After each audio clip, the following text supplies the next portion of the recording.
Okay.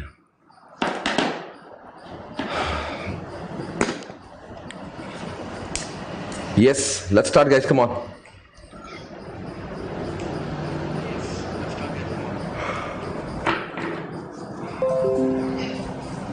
Hello, everyone. Are you there, guys? Come on. So, very good evening, everyone. Are you there? Hey, guys, are you ready? Come on.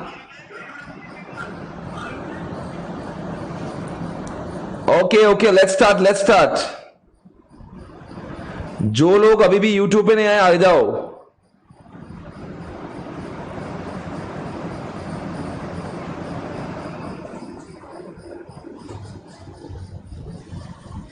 Okay, guys, let's start. Come on.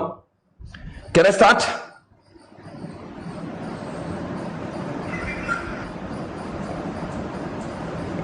क्या सब लोग YouTube पर आ चुके हैं, guys?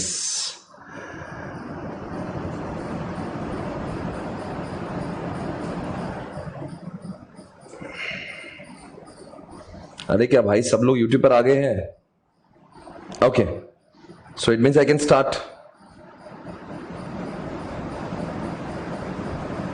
आज का lecture जो है वो since it is the first lecture I am taking it on YouTube. Okay, so since today is the first day I am taking this lecture on YouTube. Ready, guys? चलो, it's time to start. आप जानते हैं इस syllabus में कुछ ऐसा portion है जो मैं पढ़ाता हूं. कुछ ऐसा पोर्शन है जो मैं पढ़ाता हूं जिसका नाम है डिविडेंड अकाउंट्स. पता नहीं मुझे कुछ आप लोग का एक्सेस ही नहीं मिल रहा है.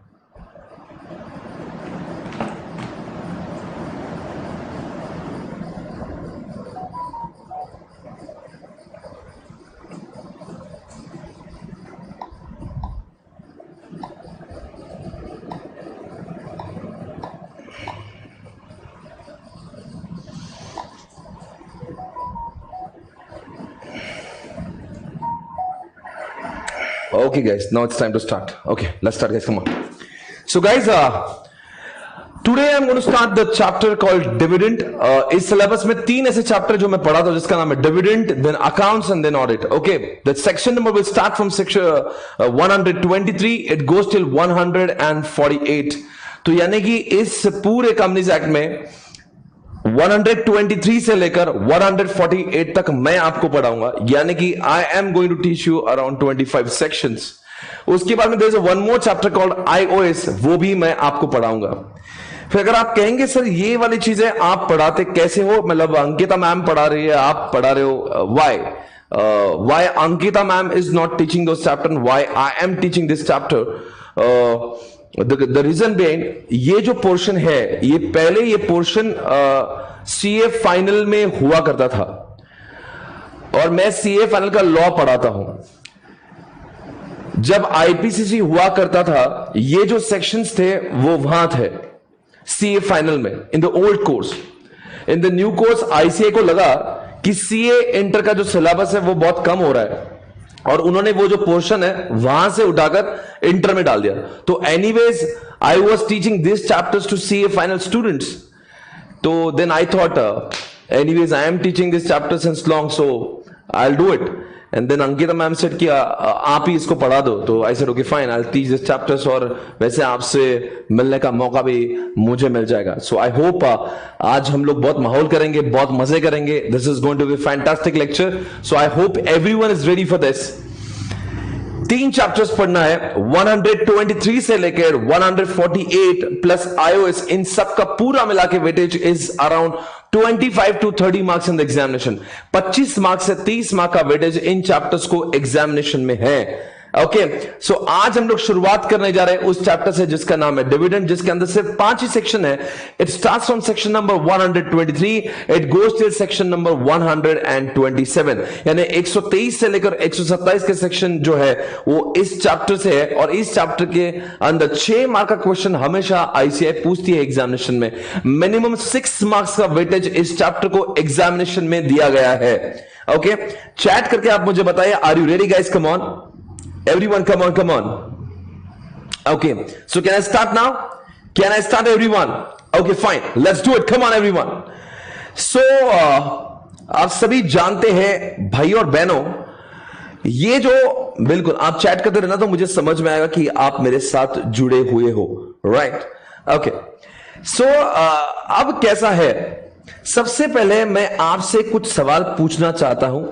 मुझे आपसे सवाल ये पूछना है, मुझे आपसे एक सवाल पूछना है, what is the difference between debt and equity?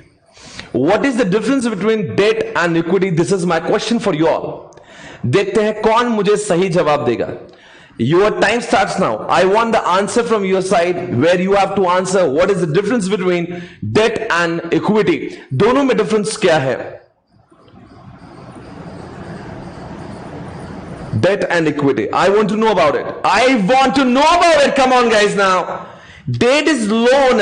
ज्योति कहती है debt is loan, and मानव कहता है equity owners fund होता है. Okay? Equity is own fund. Debt is liability. बिल्कुल आर्यन कदम, आपने सही जवाब दिया है। बहुत लोग इसका सही जवाब दे रहे हैं। चलो मानते हैं, चलो एग्जाम, बिल्कुल आप लोग जो कह रहे हैं ऑसम, सभी ने सही जवाब दिया है।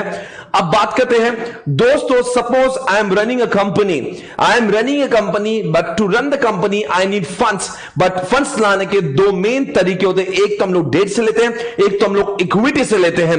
डेट जो हम लोग लेते हैं उसके ऊपर हमें इंटरेस्ट चुकाना पड़ता है, और जो इक्विटी हम लोग लेते हैं उसके ऊपर हम लोग इंटरेस्ट तो नहीं चुकाते हैं, पर हम लोग क्या चुकाते हैं? माई क्वेश्चन इज, अगर मैं डेट जो लेता हूं, मैं जो डेट लेता हूं मैं उसके ऊपर इंटरेस्ट देता हूं, मैं जो इक्विटी लेता हूं, मैं जो शेयर होल्डर से पैसा लेता हूं, मैं उसके बदले में क्या देता हूं? माय क्वेश्चन इज, उसके बदले में शेयर होल्डर को क्या मिलता है? शेयर होल्डर मेरी कंपनी में पैसे लगाता है, उसको क्या मिलता है? And the correct answer is, everybody is answering. Prateek Wani dividend, Aryan कह रहा है कि डिविडेंड, खुशी कह रही है dividend, everyone is saying what, dividend. Mihir कह रहा है डिविडेंड, सब लोग कह रहे हैं डिविडेंड। यानी कि दोस्तों इस चैप्टर के संबंध जो है आप समझ में आ रहा है। यानी कि दोस्तों डेट और इक्विटी में there is one more question, there is one more big difference. हमारी कंपनी कमाए या ना कमाए, हमें डेट के ऊपर इंटरेस्ट देना बेहद जरूरी होता है। पर भाई और बहनों, इक्विटी में ऐसा नहीं होता है। अगर मैंने इक्विटी रेज किया है, यानी कि मैंने फंड्स रेज किए through share holding, through equity, अगर मैंने किसी से पैसे लिए हैं और उसके बदले में उसको शेयर्स दिए हैं, यानी कि मैं स्टेक्स होल्ड कर रहा हूं। यानी कि एग्जांपल, रिलायंस कंपनी इतने बड़े बड़े काम कर रही है, और वो बड़े बड़े काम करने के लिए उनके पास दो ऑप्शन है, एक डेट का ऑप्शन है, एक इक्विटी का ऑप्शन है। यानी कि वो आईपीओ, एफपीओ लाकर भी पैसे रेज कर सकते हैं। माय क्वेश्चन इज, डेट के ऊपर इंटरेस्ट दिया जाता है और इक्विटी के ऊपर डिविडेंड दिया जाता है। बताओ दोनों में से सबसे ज्यादा रिस्की कौन सा है? Which one is more risky? Come on guys, it's time to answer. Which one is more risky? Which one is more risky? Come on, tell me which one is more risky. And the correct answer is debt is more risky. हमारी company कमाए ना कमाए, date के ऊपर interest देना जरूरी है। भाई और बहनों, आप सभी ने सुना होगा इक्विटी के ऊपर डिविडेंड देना कंपलसरी नहीं है। ये आपने सुना है, पर कौन कहता है ऐसा? ये कहता है कंपनीज एक्ट सेक्शन नंबर 123 से, जो इस चैप्टर का सेक्शन है, ये कहता है कि इक्विटी के ऊपर डिविडेंड देना जरूरी नहीं है। डिविडेंड देने की मर्जी है तो दे दो, वरना मत दे दो। ये कंपनी के अपने डिसीजन का सवाल होता है। My question is, ladies and gentleman, companies dividend जब देने की बात करती है, किसने हां कहना चाहिए डिविडेंड के लिए? Who decides? अगर रिलायंस कंपनी डिविडेंड दे रही है तो कैसे डिसाइड होता है? कौन डिसाइड करता है कि डिविडेंड कितना देना है? My question is, who decides dividend देना है या नहीं देना है? ये कौन तय करता है? आपका समय शुरू होता है। आप come on guys, and everybody is answering. Board of directors,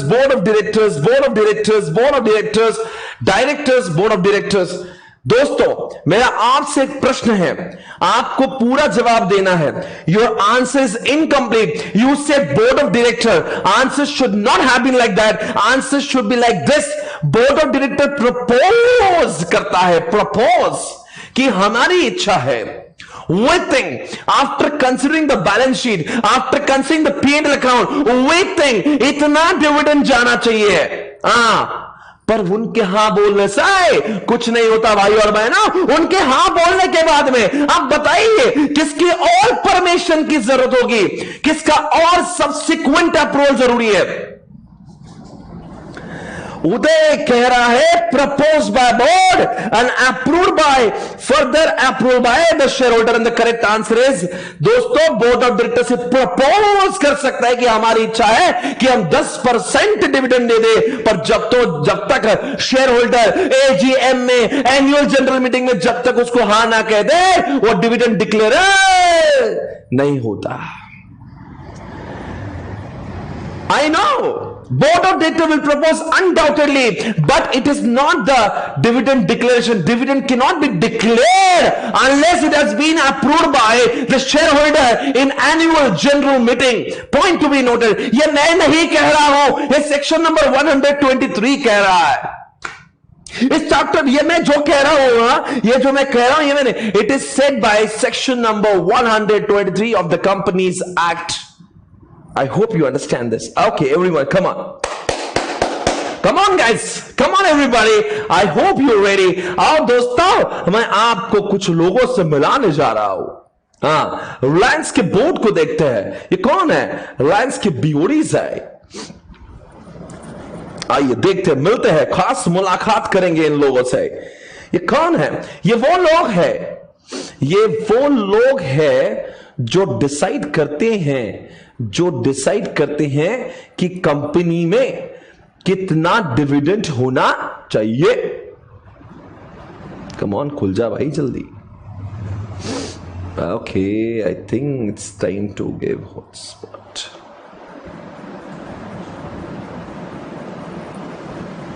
problem होना नहीं चाहिए भाई।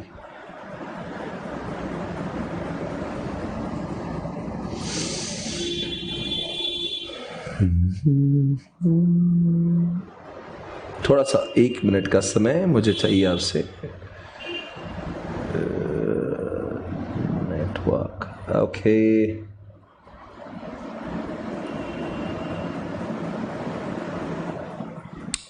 थोड़ा नेट का इशू है, वो मैं रिजॉल्व कर रहा हूं। Just give me a moment.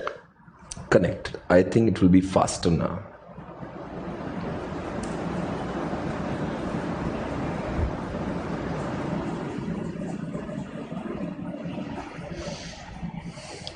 Oh, the problem is, खुल जा भाई, खुल जा।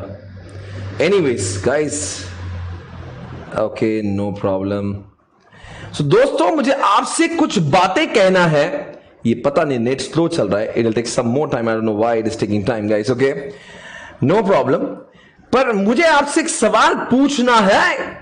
दोस्तों, बोर्ड ऑफ डायरेक्टर्स ने डिविडेंड को डिक्लेयर कर दिया।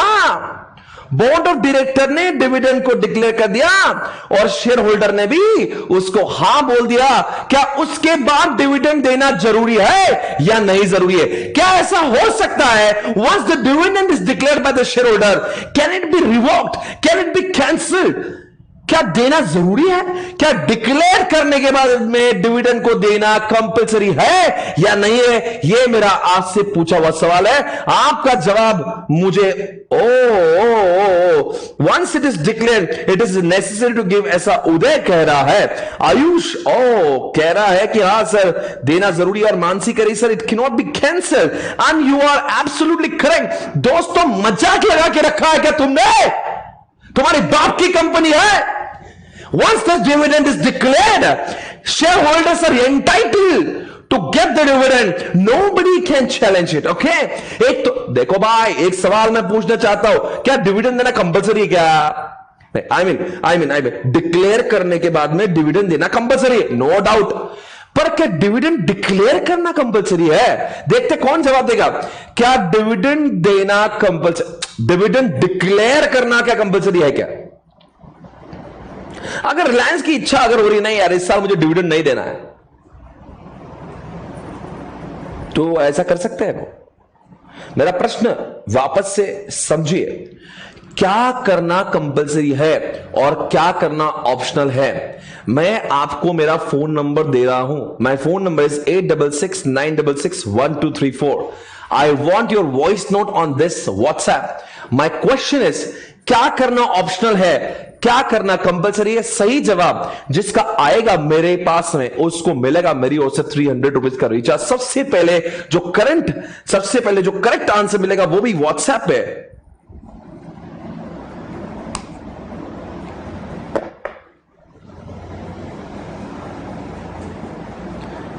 मैं देख रहा हूं, and I am getting lot of answers. I repeat my number 8669661234। और अगर आपका जवाब सही आ गया, मैं आपकी वॉइस नोट सबको सुनाऊंगा। 300 रुपए का रिचार्ज आपको मिलेगा जीपे मेरी ओर से। आज इस क्लास में बहुत सारी चीजें आप जीत कर जाओगे। हो सबसे पहले मैं देखता हूं किसने जवाब दिया है। भाई साहब जब जवाब देंगे तो उसके साथ में आपका नाम भी लिखना। Declare dividend, but once it is declared, it is necessary to give it. हो कोई तो एक लड़की है जिसका नाम है ध्रुवी,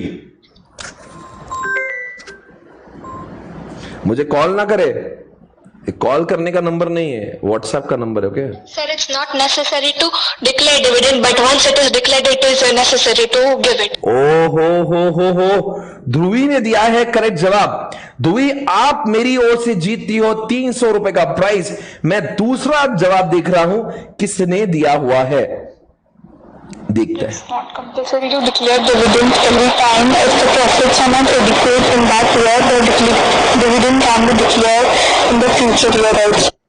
ये जवाब थोड़ा सा मुझे कम पसंद आया, मैं देखता हूं और Declaration of dividend is not compulsory, but once it is declared, it is necessary to give the dividend. हो कोमल भार्गत ये नाम है इस लड़की का। दो लड़कियों ने ये जवाब सही दिया और भी अनेक वॉइस नोट मेरे सामने है मौजूद है। एक दो मैं आपको और सुनाना चाहूंगा, पर आज के जो विजेता है वो विजेता का नाम मैंने आपको पहले भी सुनाया था। उसका नाम क्या था उस लड़की का जो मैंने ऑलरेडी बोल के रखा है, पर आई don't no, I have repeated that number. दो लोगों का मैसेज मैंने सुना, दोनों प्राइज जीते हैं आज इस शो में। यानी कि करेक्ट आंसर यह है, डिविडेंड को डिक्लेयर करना is not compulsory, but once it is declared approved by the shareholder, उसके बाद में देना इट इज कंपल्सरी। सर अगर मान लो कोई कंपनी ने 10 साल डिविडेंड नहीं दिया तो कोई प्रॉब्लम नहीं है, डिविडेंड डिक्लेयर करो, कंपनीज एक्ट नहीं कहता, पर कंपनीज एक्ट एक कहता once it is declared must be given, must be distributed. चलो देखते और एक किसी की आवाज सुनते हैं। Declaration of dividend is not compulsory, but once the board of director declare dividend, then it is compulsory to give dividend to the shareholder. थोड़ा सा इन्होंने जो जवाब दिया, she said कि once the board of director approves it, उन्होंने कहना चाहता once the board of director and shareholder approves it, उसके बाद में आपको देना कंपल्सरी होता है। देखते हैं और एक जवाब, एक भी लड़का जवाब नहीं दिया। अब आया विधान Kumar. Compulsory to declare once. If it is proposed or declared by the BOD, then it is compulsory to declare the dividend to the member. वापस वही गलती करे बेटा, बीओडी के साथ साथ में जब तक शेयर होल्डर इसको अप्रूव नहीं करता तब तक वो कंपल्सरी, बट एक बार बोर्ड ऑफ डायरेक्टर ने हाँ कह दिया, शेयर होल्डर ने हाँ कह दिया, उनके बाप को देना पड़ेगा। This is what. देखिए सर अगर मान लो नहीं देंगे तो क्या नहीं देंगे, क्या कर लेंगे, क्या हॉल डिविडेंड देना पड़ेगा boss. Read the section number 127. Come on, guys. Read section number 127. Check it out. अभी पढ़ो, अभी मेरे सामने हेडिंग पढ़ेंगे आप। क्या लिखा है? Punishment for failure to distribute. मजाक लगा के रखा है क्या? जेल में डाल देंगे दोस्तों अगर आपने डिविडेंड डिक्लेयर किया और आपने अगर डिविडेंड नहीं दिया ना, जेल में। सर क्या लिखा है, थोड़ा लॉ पढ़ाएंगे आप, किधर से पढ़ा, कहा लिखा है ऐसे कि जेल में डाल देंगे? आओ मैं आपको दिखाता हूं कहा जेल में डालेंगे। ओके आर रेडी गाइस, मैं आपको दिखाने जा रहा हूं कि जेल में कैसे डालते हैं। ओके रेडी ना? Okay check it out. मैं आपको दिखा रहा हूं कि जेल में कैसे डालते हैं।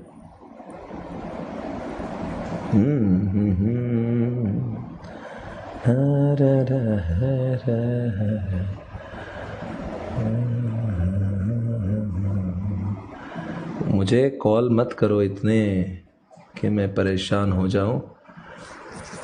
Combined illustration, dividend, all sections.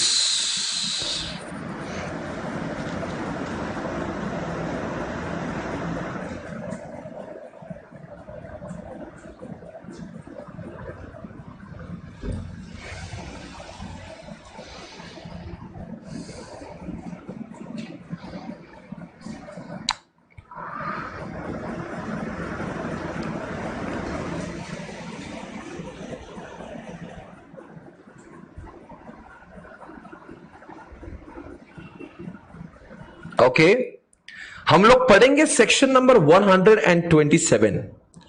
अगर डिविडेंड डिक्लेयर किया, अप्रूवल होने के बाद में भी अगर आपने डिविडेंड नहीं दिया, तो सेक्शन नंबर 127 के अंदर क्या लिखा हुआ है ये हमें पढ़ना जरूरी है.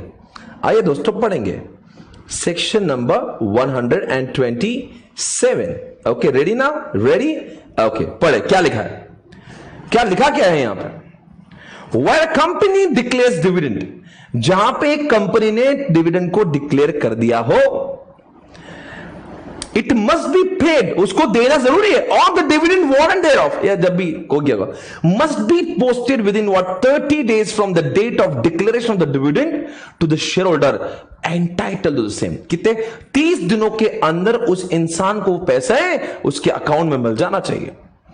Posting of dividend warrant within 30 days absolves the company from the punishment, irrespective of whether it is received by the shareholder concerned within this time or not.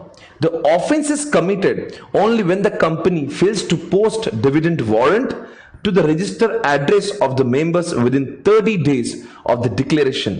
Non-receipt of dividend warrant by the shareholder within the prescribed time does not attract any punishment. क्या लिख रहा है? अब ध्यान से देखना, ये जो बातें हैं 30 days, ये जो लिखा है ना, ये जो लिखा है, ये सारी चीजें, इसके संबंध जो है सेक्शन नंबर 123 के साथ में है. सर आपने 123 पूरा नहीं पढ़ा है, 127 पढ़ा दे. मैं बातों में मुझे लग रहा था एक बार मैं आपको ये एहसास दिला दूं कि डिविडेंड को डिक्लेयर करना और बांटना कोई बच्चों का खेल नहीं है. आपने एक बार उसको डिक्लेयर कर दिया ना, तो दुनिया की कोई भी ताकत लगा दो, आपको डिविडेंड डिक्लेयर करने में पे करना जरूरी है. नहीं करने पर क्या होगा ये मुझे समझाने के लिए थोड़ा सा यहां पे एक पनिशमेंट पढ़ लेते ना, आपको इसका थोड़ा सा इंपॉर्टेंस बढ़ेगा. बाकी डिटेल में हम लोग सेक्शन नंबर 127 पढ़ेंगे आराम से. यहां पे एक सेक्शन सिर्फ इतना मुझे पनिशमेंट पढ़ाने दो बस. In case company fails to pay declared dividend or fails to post dividend warrant, एक तो अपने पैसे नहीं दिए या तो उसको वारंट भी नहीं दिया, with in 30 days of the declaration, every director, दोस्तों हर कोई डायरेक्टर. सर हर कोई डायरेक्टर का मतलब क्या होता है?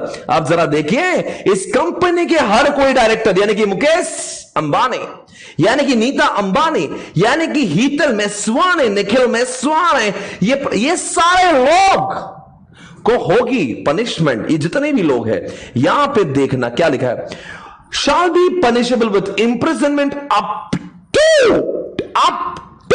यानी कि 2 साल नहीं, up to 2 years. एक तो पैसे दे दो या तो डिविडेंड वारंट दे दो, ताकि वो कभी भी इनकैश करा सके जब उनकी मर्जी है. एक तो पैसे अकाउंट में दे दो या तो डिविडेंड वारंट दे दो, ताकि वो पैसे कभी भी इनकैश कर सके. नहीं देने से सारे डायरेक्टर को 2 साल तक की सजा हो सकती है. If is knowingly a party to the default. दोस्तों भाई और बहनों, रिलायंस ने डिविडेंड को डिक्लेयर कर दिया, पे नहीं कर दिया, पुलिस ने कहा मुकेश जी आपको जेल में जाना है. साथ में नीता जी को भी ले जाएंगे, साथ में सारे डायरेक्टर को लेके जाएंगे. नीता जी को जब ले जाने लगे, मुकेश जी बोले रुको साहब, आपको जो मेरे साथ करना करिए, नीता को हाथ मत लगाइए. बोले क्या? बोले नहीं साहब, Nita ji was completely unaware, she was not even aware about this. उसको तो कुछ पता ही नहीं, वो तो भोली है, उसको तो कुछ पता ही नहीं है कि हम लोगों ने क्या कांड किया है। इसलिए वर्ड के साथ नोइंगली अ पार्टी, जानबूझ के जो लोग ऐसा करते हैं, इफ नेताजी अगर ये प्रूव कर देती है या ऐसा प्रूव हो जाता है कि she was completely unaware and she did not do it deliberately knowingly, then दोस्तों नेताजी को सजा नहीं होगी। आपको समझ में आ रहा है हम क्या कह रहे हैं? Okay, thank you so much. And he shall be liable to pay minimum fine 1,000 rupees for every day during which such defaults। यानी कि दोस्तों जब तक डिफॉल्ट कंटिन्यू होगा 1,000 रुपए जुर्माना लगता रहेगा। किसको? हर किसी डायरेक्टर को। यानी कि 30 दिन में पैसे देना चाहिए थे, नहीं दिए, 40वें दिन पैसे दिए। आप बताएंगे दोस्तों 40 दिन का जुर्माना भरना पड़ेगा या 10 दिन का जुर्माना भरना पड़ेगा? यानी कि 40 मल्टीप्लाइड बाय 1,000 होंगे या 10 मल्टीप्लाइड बाय 1,000 होंगे? आपका समय शुरू होता है, आप यहां पे लिखा है 1,000 for every day during such default continuous. Default कब कंटिन्यू? भाई साहब डिफॉल्ट कब हुआ? डिफॉल्ट 30वें दिन नहीं देने के बाद कहते डिफॉल्ट हुआ। यानी कि जो भी पनिशमेंट और जो भी फाइन लगेगी वो 30वें दिन के बाद काउंट चालू होगी। यानी कि 40वें दिन लोगों के पैसे दिए भाई और बहना, तो 10 दिन मल्टीप्लाइड बाय 1,000, यानी कि मैक्सिमम आपसे 10,000 रुपए का जुर्माना लिया जा सकता है। बिल्कुल सही। सारे लोग क्या क्लास है। मैम ने मुझे आपकी इतनी तारीफ करी थी, बोलती है बैच बहुत ही ऑसम है, आप नहीं जानते कितना टैलेंट छुपा है। और मैं आप देख रहा हूं जिस तरह से आप चैट कर रहे हो, awesome guys, I am loving it, you guys are rocking, you guys are rocking. Okay, next point, the company, oh baby, director को 2 तरीके का दर्द होगा, जेल में ठोक देंगे, फाइन भी देंगे। But what about the company? Reliance के साथ में, रिलायंस एज अ कंपनी को भी कुछ तो होना चाहिए, इसलिए इन्होंने लिख दिया जितना दिन वो डिले करेगा, जितने दिन इंटरेस्ट, जितने दिन डिविडेंड नहीं दिया जाएगा, उतने दिनों का इंटरेस्ट लेंगे, वो भी 18% पर एनम लिखा है यहां पे। The company shall be liable to pay simple interest at the rate of 18% per annum during the period for which compounding interest है, सिंपल इंटरेस्ट, वो भी 18% पर एनम का, यानी मंथली 1.5% का, जब तक डिफॉल्ट। अब मुझे बताएंगे आपसे मेरा एक सवाल है, 5 करोड़ का डिविडेंड डिक्लेयर हुआ था, 3 करोड़ लोगों को दे दिया, 2 करोड़ नहीं दिया वो भी 70th डे पे। आपसे मेरा सवाल है कितने करोड़ पे और कितना लगाया जाएगा? आई रिपीट, चलो मैं अपने क्वेश्चन को और दोहराता हूं।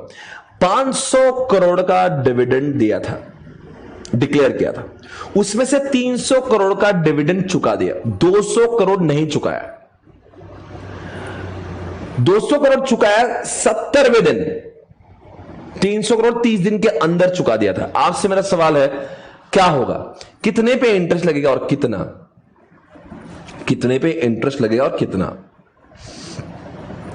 500 करोड़ देना थे, they were supposed to make the payment of 500 crores, out of which they paid only 300 crores, 200 is paid on 70th day।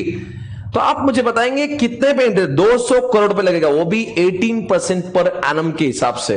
समझ में आ रहा है क्या आपको? The interest will not be charged on the entire 500 crores because 300 was paid within time limit. Okay guys, बिल्कुल सही चल रहा है। आगे बढ़ेंगे दोस्तों, आपसे मैं एक सवाल मैं पूछना चाहता हूं। आइए मैं आपसे एक सवाल पूछना चाहता हूं। भाई और बहनों, मैं आपसे एक सवाल पूछना चाहता हूं। मैं आपको एक बैलेंस शीट दिखाने जा रहा हूं। आइए देखते हैं, रिलायंस की बैलेंस शीट देखते हैं। आप सभी जानते हो इस देश में सबसे ज्यादा पैसे कमाने वाली कोई कंपनी है, वो है रिलायंस। तकरीबन 40,000 करोड़ के आसपास कमाने वाली ये कंपनी, यानी कि एक साल में 40,000 रुपए नहीं ढोक लो, 40,000 करोड़ रुपए कमाती है ये कंपनी। भारत की सबसे ज्यादा प्रॉफिट कमाने वाली कंपनी, जिसका नाम तो सुना ही होगा, रिलायंस इंडस्ट्रीज लिमिटेड। अगर आप इसके बैलेंस शीट को समझेंगे तो मुझे बहुत खुशी और आपको बहुत नॉलेज मिलेगा। बिकॉज जब भी हम लोग पढ़ेंगे, पूरा प्रैक्टिकल से पढ़ेंगे।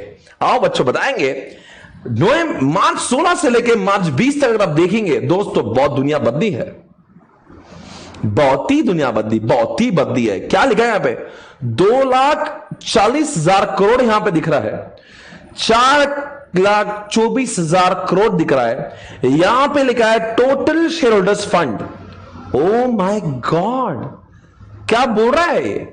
आज सभी लोग जिन्होंने, आई डोंट नो आपको एफएम कितना पता है, you all know, you must be knowing about the net worth, you all must be knowing about the net worth. Net worth यानी कंपनी का खुद का पैसा, खुद का ओन्ड कैपिटल। दोस्तों इस कंपनी का ओन्ड कैपिटल है 4,24,000 करोड़ रुपए। ये कंपनी का नेटवर्थ है। नेटवर्थ उसको कहते हैं जो कंपनी का अपना खुद का पैसा है। कभी कभी जो पैसा अपने पास होता है पर किसी और का होता है, किसी और से बोरोइंग क्या होता है, उसको हम अपना पैसा नहीं कहते। यानी कि हम लोग रिलायंस के पास पैसों की बात करते हैं, रिलायंस के पास में 4,24,000 करोड़ भी है, नीचे दिए 2,34,000 करोड़ भी है। सो दोस्तों ये 2,34,000 करोड़ जो रिलायंस के पास है वो अपने नहीं, उन्होंने लोगों से ये बोरो किए हैं। इसलिए हम लोग कहते हैं जो रिलायंस की टोटल जो ओन्ड फंड है, जो उनकी नेटवर्थ है, दैट इज हाउ मच, 4,24,000 यानी 4,24,000 करोड़। कितनी बड़ी अमाउंट है भाई, 4,24,000 करोड़ का उनका अपना खुद का नेटवर्थ है। सर आप ये क्यों बता रहे हो? मेरा एक प्रश्न आपसे है, व्हाट इज द कनेक्शन? ये जो मैं आपको पढ़ा रहा हूं, ये जो मैं आपको पढ़ा रहा हूं, आपसे मेरा सवाल है, यहां पे एक आपको दिख रहा होगा reserves and surplus, that is 4,18,000 crore. यानी कंपनी ने जब अपनी कंपनी चालू की थी, इनका जो इक्विटी शेयर कैपिटल था, यानी कि शेयर होल्डर से इन्होंने सिर्फ 6,300 करोड़ रुपए लिए हैं। फिर सर ये क्या है? ये 4,18,000 करोड़ क्या है? ये कंपनी ने कमाए हुए पैसे हैं, ये कंपनी का अपना कमाया हुआ पैसा है। सर पर कंपनी जो पैसे कमाती है वो तो डिविडेंड में बांट देना पड़ती है ना, फिर ये कंपनी के पास में पैसे कैसे जमा हो जाते हैं इतने सारे? दोस्तों इनका रिजर्व पहले 2,36,000 करोड़ था, अभी 5 साल के अंदर 4,18,000 करोड़ इतना इनके पास में जमा पूंजी रिजर्व है। क्या मुझे कोई बताएगा डिविडेंड बांटने के बाद भी इतना रिजर्व कैसे आ गया? कंपनी जो पैसा कमाती है, इतना सारा पैसा कमाती, डिविडेंड तो दे देती है, फिर ये रिजर्व बढ़ते कैसे चलता है? क्या मुझे कोई जवाब देगा? आज का एक दूसरा क्वेश्चन है, बहुत होशियार लोग जवाब दे पाएंगे। मेरा क्वेश्चन है, रिजर्व में इतना पैसा जमा हो कैसे जाता है? कहां से आता है ये पैसा? फिर डिविडेंड तो दे देते हो आप, फिर डिविडेंड देने के बाद में इतना पैसा? I am surprised, I am not able to understand guys. जितना पैसा कमाते हैं वो डिविडेंड बढ़ जाता है, फिर रिजर्व की रकम बढ़ती कैसी चलती है? How it is getting increase? आपका वॉइस नोट मेरे मोबाइल पर आना चाहिए। पहले 2 प्राइजेस मैं दूंगा, अगले 300 के 2 प्राइज। आपको मुझे थोड़ा डिटेल में बताना, बहुत शॉर्ट में मत बताना। I want to know from your side guys, come on.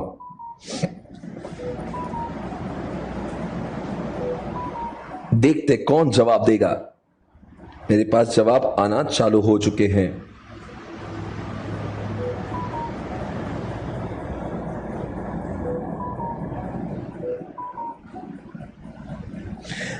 भाई नाम भी लिख के भेजना। एक जवाब मेरे पास आया हुआ है। Sir, we do not distribute whole of the profits in the dividend. We retain some of the profits in the business and we keep that into reserves and surplus account. हो क्या नाम है भाई साहब? इनका जवाब आपने सुना होगा। इनका कहना है कि हमारी कंपनी जो जितना प्रॉफिट कमाती है ना, वो सारा प्रॉफिट नहीं बांटती। यानी कि दोस्तों इसीलिए कहते हैं EPS and DPS both are different. Earning per share and dividend per share is always different. Company कमाती बहुत है, बांटती सब कुछ नहीं है। Please point to be noted. आपको समझना होगा, जितना कमाती है ना उतना बांटती नहीं है। मेरा प्रश्न है, पैसा रखती क्यों है? ताकि कंपनी बताती है कि हमें ये पैसा रखना है क्योंकि हम कंपनी का एक्सपेंशन करना चाहते हैं, हम नए नए प्रोडक्ट को लॉन्च करना चाहते हैं, हम नए नए कंपनीज को लॉन्च करना चाहते हैं। इसलिए कंपनी जितना पैसा कमाती है वो सारा डिविडेंड के माध्यम से बांटती नहीं है, थोड़ा सा बांटती, जो बच जाता है वो रिजर्व में ऐड होते चलता है और कंपनी का रिजर्व बढ़ते जाता है, ताकि कंपनी को कल चल के और जियो जैसी कोई नई कंपनी लॉन्च करना है तो ये 4 लाख करोड़ का इस्तेमाल किया जाएगा। यानी कि जब डिविडेंड बांटते हैं ना तो ये फ्यूचर प्लान के बारे में सोचते हैं कि हमारी कंपनी को और कितना पैसा लगने वाला है। इसीलिए तो दोस्तों कंपनी का जो डिविडेंड है प्रपोज जो करता है वो डायरेक्टर करता है। Tell me why share holders are not proposing it. चलो इसके ऊपर तो आना पड़ेगा। हर्ष लोढ़ा का जवाब सही था। हर्ष लोढ़ा 300 रुपए जीत चुके हैं आज इस शो से। एक मैं और यहां पे एक जवाब मेरे पास में मौजूद है, बहुत ही विस्तार में किसी ने बताया है, आखिरी में 949 है, उसका जवाब भी मैं आपको पढ़ के दिखाऊंगा। Whenever we use profits for our business or something else that we use, we transfer some amount or equivalent amount to a reserve account. For example, the amount that is transferred to KRR account is only used for issue. क्या आवाज में problem थी पता नहीं, दूसरा पढ़ा। आयुष ने सिर्फ आयुष लिख के भेजा, वॉइस मैसेज दिया ही नहीं। हौला है क्या तुम? एक ऑडियो मेरे पास आया हुआ है, बहुत ही अच्छा है। Sir, company did not distribute all the reserves. It distributes some part of it, and the remaining will come in the reserve and surplus account. बिल्कुल सही जवाब है। ये कौन चिंटी, इन्होंने सही जवाब दिया। आखिरी में 993 नंबर है आपका जवाब मुझे बहुत पसंद आया, बहुत अच्छा बोला आपने। Mitali Jain Did not distribute all the reserves. It distributes some part of it. Mitali Jain, आप भी मेरी ओर से 300 रुपए का इनाम जीत रहे हो। इस शो से लगातार आपके स्कॉलरशिप, आपके रिवॉर्ड की बारिश होती रहेंगी। आपका सभी का ध्यान होना चाहिए। दोस्तों मैं आपको कुछ कहना चाहता हूं, ध्यान से सुनिएगा। आपसे मेरा अगला प्रश्न बैक टू बैक है और आपको 300 रुपए जीतने का मौका है। आप मुझे बताइए, कंपनी के अंदर 3 प्रश्न बैक टू बैक पूछूंगा। शेयर डिविडेंड जो है प्रपोज करने का जो राइट है वो बोर्ड ऑफ डायरेक्टर का ही क्यों है? शेयर होल्डर खुद क्यों नहीं डिसाइड करते कि कितना डिविडेंड होना चाहिए? प्रपोज करने यानी कितना डिविडेंड देना चाहिए, यह अधिकार सिर्फ बोर्ड ऑफ डायरेक्टर को ही क्यों है? दूसरी बात, बोर्ड ऑफ डायरेक्टर ने अगर 10% कहा तो क्या शेयर होल्डर उसको 15% कर सकते हैं क्या? My question is, board of director is proposing 10% of dividend, share holder उसको क्या 15% कर सकते हैं क्या? सही जवाब आने पर फिर से 300 का जीपे आपको मिलेगा। देखते कौन सही जवाब देगा। I am waiting for your answer and I am getting the first answer. Okay, I am waiting for the right answer. I am still waiting. Come on guys, अरे आवाज तो भेजना है रे, उतना तो कर सकते हो ना रे घर पे बैठ के। अरे क्या लगा रहे? Why you can't even send one message to me? वरना टाइम पास करोगे सोशल मीडिया पे। You can't answer। जो काम की चीजें मैं आपसे वो पूछ रहा हूं, you are not ready to even answer. Okay, please answer guys. एक सही जवाब आ रहा है मेरे पास में, आखिर में 409 है, देखते हैं। Because board of director is engaged in the business of the company and not the shareholders directly, so board of director know about the position of the company and that's why he can only tell how much profit to be distributed and how much profit to be kept in the company. ओए हाय हाय मेरा बेटा, love you so much.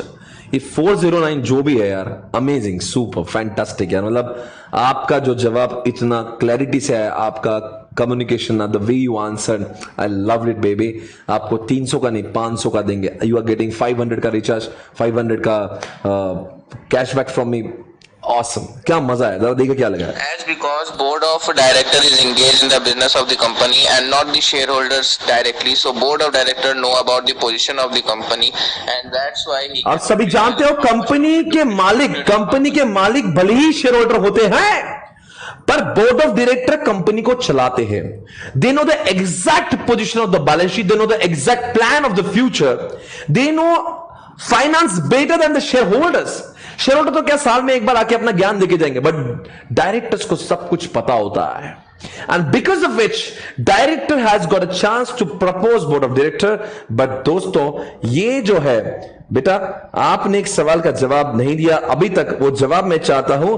आप मुझे बताएं कि share holder क्या इसको 10 का 15% कर सकती है क्या? 10 का 15% हो सकता है क्या?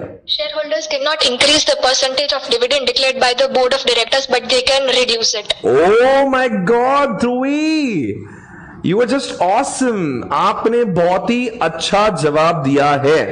She is saying board of director ने 10% कहा तो शेयर होल्डर्स को 15 नहीं कर सकते हैं, but the question is 10% propose किया होगा तो क्या उसको 8% कर सकते हैं? The answer is yes, they can reduce but they can not increase. भाई शेयर होल्डर तो ये बोलेगा भाई पूरा बांट दो शेयर होल्डर नहीं बोलेगा भाई मेरे को क्या है यार, पूरा दे दो यार, पूरा बांट दो, जितने कंपनी में पूरा बांट दो। Try to understand, share holder भूखा है, वो तो बोलेगा सब बांट दो, 100% कर दो।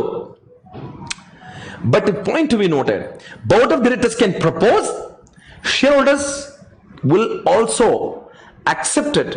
They cannot increase it, they can reduce the percentage. Point to be noted. Understanding everyone, understanding everyone. Okay. अब आपको दोस्तों मुझे और कुछ बताने का मन है। यहां पे आपको मैं कुछ बताने जा रहा हूं। क्या सच में रिलायंस कंपनी सालों से रिलायंस डिविडेंड का हिस्ट्री,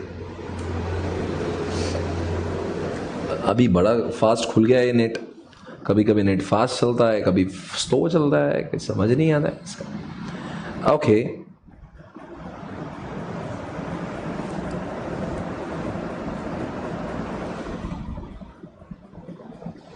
इतना डिविडेंड दिया इसने, इतना इतना डिविडेंड कैसे, क्यों?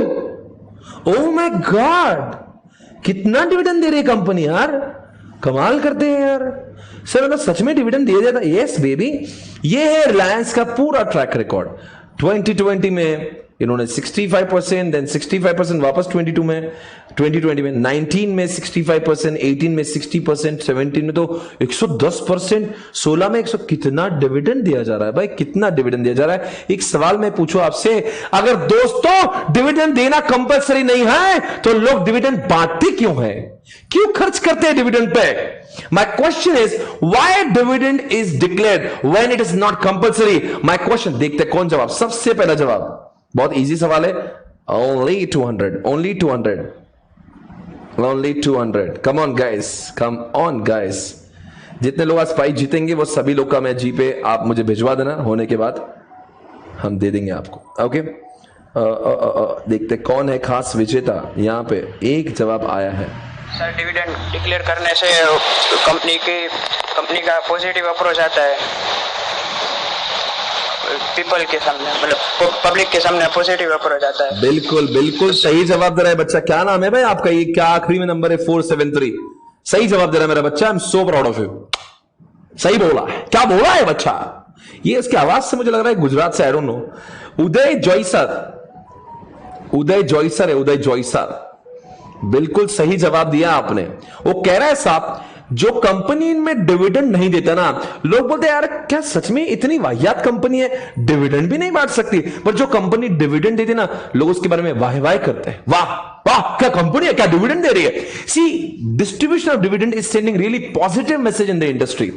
When company is distributing more dividend, automatically they fetch very good value in the NSE BSE। उनके शेयर्स का प्राइस बढ़ जाता है, because people start thinking very positive कि भाई सोचो उल्टा, कोई कंपनी नहीं दे रही इसका मतलब साला डिविडेंड नहीं दे रही, मतलब कुछ तो लोचा है। Understand guys. Okay, I hope you understanding. Okay, आगे बढ़ेंगे। अभी तक कोई एक चिंटी रिकॉर्ड कर रही है, दूसरा एक आवाज। Declared by the company so that the shareholder can invest in that company and purchase more of the shares. Company declare the dividends so that the outsider can also invest in that company and goodwill of the company will increase and shareholder will also be happy by getting that dividend. Very good, very good. 883 बिल्कुल सही कह रही है कि positive approach आएगा और share holder को भी बहुत अच्छा लगेगा। Very good. ये दो अभी के विजेता है, इनका नाम पता नहीं क्या नाम है इनका, बेटा नाम बता दिया करो ताकि प्राइज मिलने में आपको आसानी होगी। ओके चलो ठीक है। 883 please tell me your name, और कहां से वो भी लिख दिया करो थोड़ा बहुत यार, इसमें नाम तो ले सकता हूं आपका, आवाज तो सुना रहा हूं मैं। चलो नाम नहीं बोल रहा, इस तरह की बोल रही, मैं नाम नहीं बोलूंगी, मत बोल।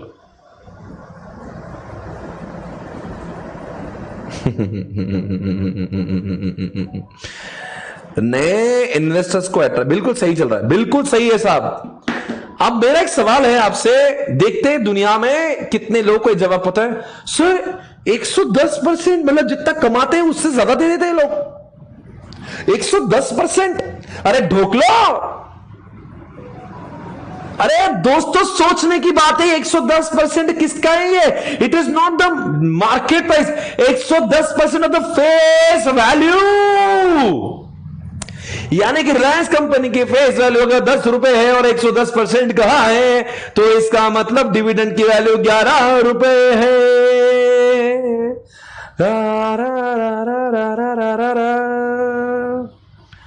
दोस्तों जब कोई यहां पे लिख रहा है 65%, व्हाट डज इट मीन? यहां पे लिखा है देखो 65%, ये क्या लिखा है? 6.5 रुपया, 6.5 रुपया, यानी कि यहां पे 60% यानी कि 6 रुपए। यानी कि प्लीज अंडरस्टैंड गाइस, ऐसा मत सोच लेना कि रिलायंस की प्राइस भाई और भाई ना, अभी मैं आपके सामने जाऊंगा, आज कुछ 1900 का प्राइस है रिलायंस का, देखते हैं रिलायंस के share price, Reliance share price.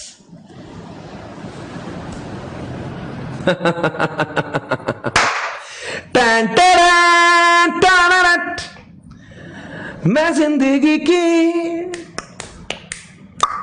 Hey guys come on है, ये 65% 1905 का नहीं है दोस्तों, वो तो 65% उसके फेस वैल्यू का होता है।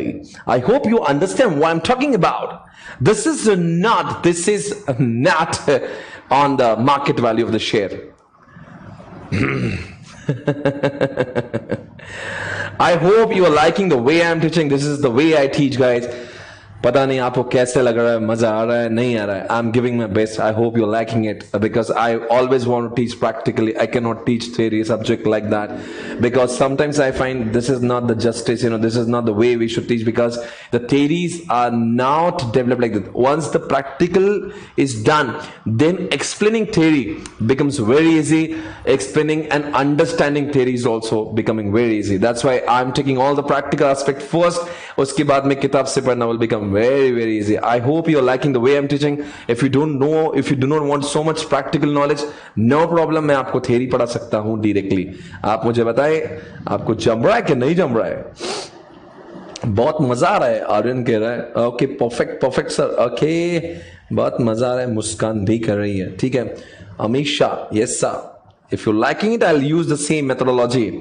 अगर आपको मुझे सड़ाना है, बोर करना है, I can start thinking only तेरी। आप मैं तेरी पढ़ाऊंगा, आप बहुत ऊपर जाओगे, आप सो जाओगे मेरे लेक्चर में। मेरा आज तक का रिकॉर्ड है, मेरे लेक्चर में कोई सोता नहीं बिकॉज मैं सोने देता नहीं, बिकॉज मैं बहुत चीखता हूं, ठीक है। और मैं जब पढ़ाता हूं मैं नहीं गिनता कि कौन मेरे बारे में क्या सोच रहा है। I am the way, I am enjoying the way, I am liking the way I am teaching, okay. I don't bother what people are talking, what people are thinking. मैं कैसा पढ़ा रहा हूँ, मैं कितना चीख रहा हूँ, hardly it matters to me, okay? मुझे पता है I'm giving my best. मुझे पता है this is the way of learning. Yeah? Okay guys, thank you so much for giving wonderful comments. Hey, I'm liking it. Thank you so much. Okay guys. Okay guys. Okay. Chalo guys, welcome back guys. Are you ready now? Now the question is, ladies and gentlemen, अब दोस्तों दुनिया में दो type के dividend होते हैं। दुनिया में दो टाइप के डिविडेंड होते हैं, एक होता है फाइनल डिविडेंड और एक होता है इंटरिम डिविडेंड। सर ये फाइनल क्या होता है? आपने अभी रिलायंस की इसमें कुछ फाइनल देखा, कुछ, अरे ये इंटरिम क्या है बीच में?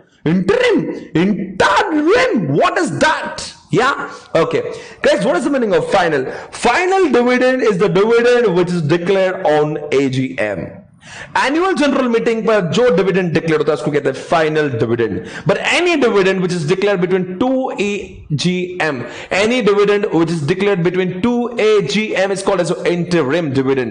आई होप यू अंडरस्टैंडिंग। सी, हर AGM पे डिविडेंड जो डिक्लेयर किया जाता है उसका नाम फाइनल डिविडेंड होता है।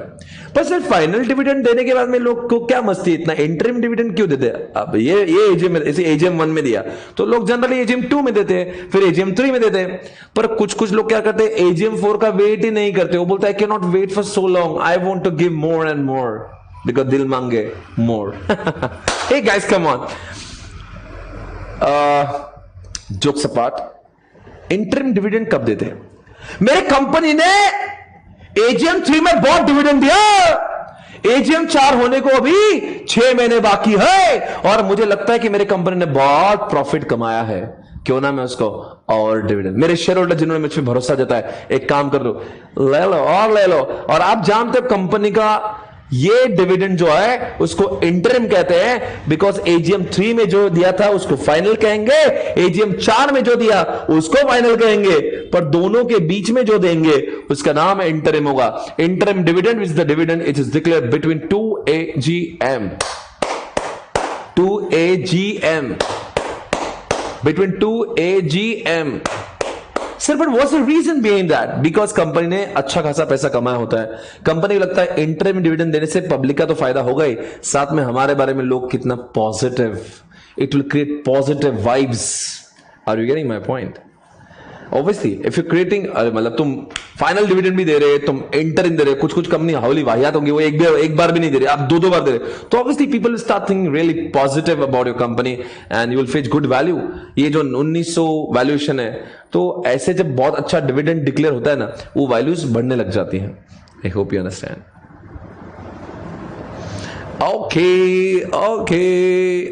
Okay. I hope everyone is getting what I'm teaching. Okay, so I want to proceed further.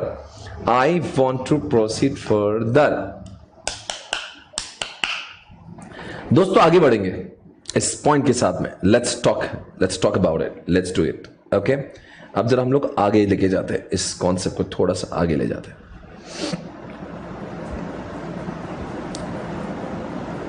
So final dividend और इंटरिम डिविडेंड, एक बात मैं पूछूं, इसका डिफरेंस हम लोग लिखेंगे पर और समझने की कोशिश करते हैं।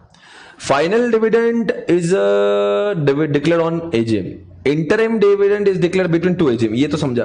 Can you please tell me final dividend propose कौन करता है? फाइनल डिविडेंड प्रपोज कौन करता है और अप्रूव कौन करता है? और इंटरिम डिविडेंड प्रपोज कौन करता है, अप्रूव कौन करता है? आपका समय शुरू होता है आप। I'm waiting for your answer. I'm waiting for answer. देखते हैं, मैं आपका आंसर व्हाट्सएप पे सुनना चाहूंगा। इसके पहले जो जवाब दिया जिस लड़की ने, उसका नाम था नेहा शॉ फ्रॉम कोलकाता। आप नाम भी लिखेंगे और साथ में आपका वॉइस नोट के साथ में आपको नाम भी लिखना है, शहर का नाम भी लिखना। आ गया मेरे पास पहला जवाब, आ गया। देखते कौन जीत रहा है। भाई नाम लिखिए, आपका कौन है ये? 2 to 3 नाम लिखिएगा, 2 to 3। Final dividend is proposed by directors and is approved by the shareholders of the company, while interim dividend is proposed and approved by the directors of the company. हाय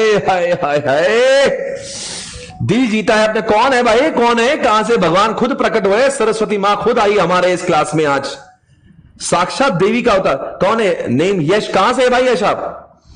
भगवान खुद यहां पे क्लास में है, राजस्थान चित्तौड़गढ़। ओए होए चित्तौड़गढ़ पद्मावत।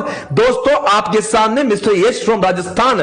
क्या बात है यश, कैसा महसूस हो रहा है? आप जीत रहे हो 300। यश आपके साइड से मुझे जवाब चाहिए, कैसा महसूस कर रहे हैं आप जीतते हो 300 रुपए को। और ये भी बताए वो क्लास कैसी लग रही है।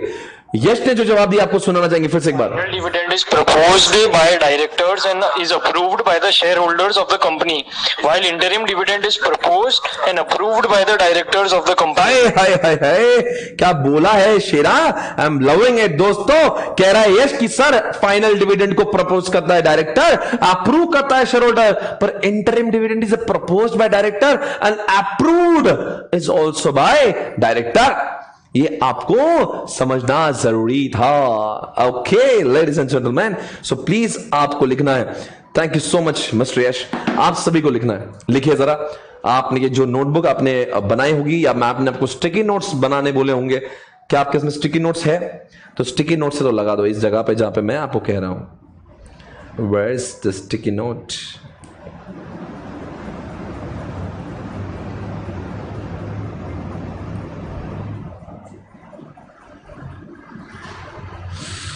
बाहर बन के आओ पूरी तुम्हारी दुनिया में। Hey guys come on write down. आपके पास में कहां पे दिख रहा है यार? ये कहां है फाइनल डिविडेंड और सब कहां है?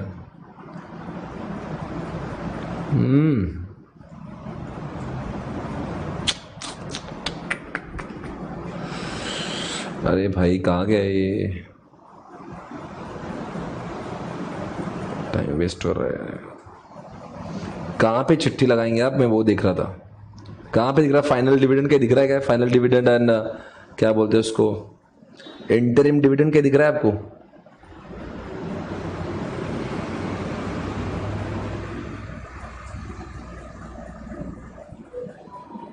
क्या कर रहा हूं मैं? क्या कर रहा हूं? कहां है इंटरिम डिविडेंड? पता नहीं कहां गया।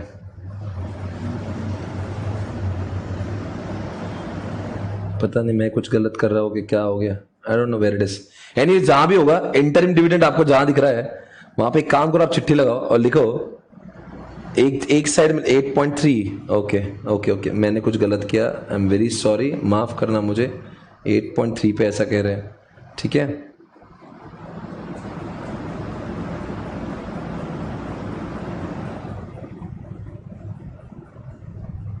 यहाँ पे 8.3 पे आ जाओ और लगा दो चिट्ठी इस बारे में और लिखो वहां पे एक साइड में आपको लिखना फाइनल डिविडेंड और एक साइड में लिखना है आपको इंटरिम डिविडेंड। आपको डिस्टिंग्विश लिखना दोनों के बीच में। एक साइड में फाइनल, एक साइड में फाइनल डिविडेंड, एक साइड में आपको लिखना है इंटरिम डिविडेंड। ओके, एक साइड में फाइनल, एक साइड में इंटरिम। वैसे आपको यहाँ पे लिख कर दिया है, बहुत अच्छी बात है। चलो लिखने की भी जरूरत नहीं है, मैं पढ़ लेता हूं इसको। डेफिनेशन तो आप जान चुके हैं। Interim dividend is declared and paid during an accounting year. समझ गया? Between 2 AGM. Final dividend is a dividend recommended by the board, approved by the shareholder at the AGM. Announcement.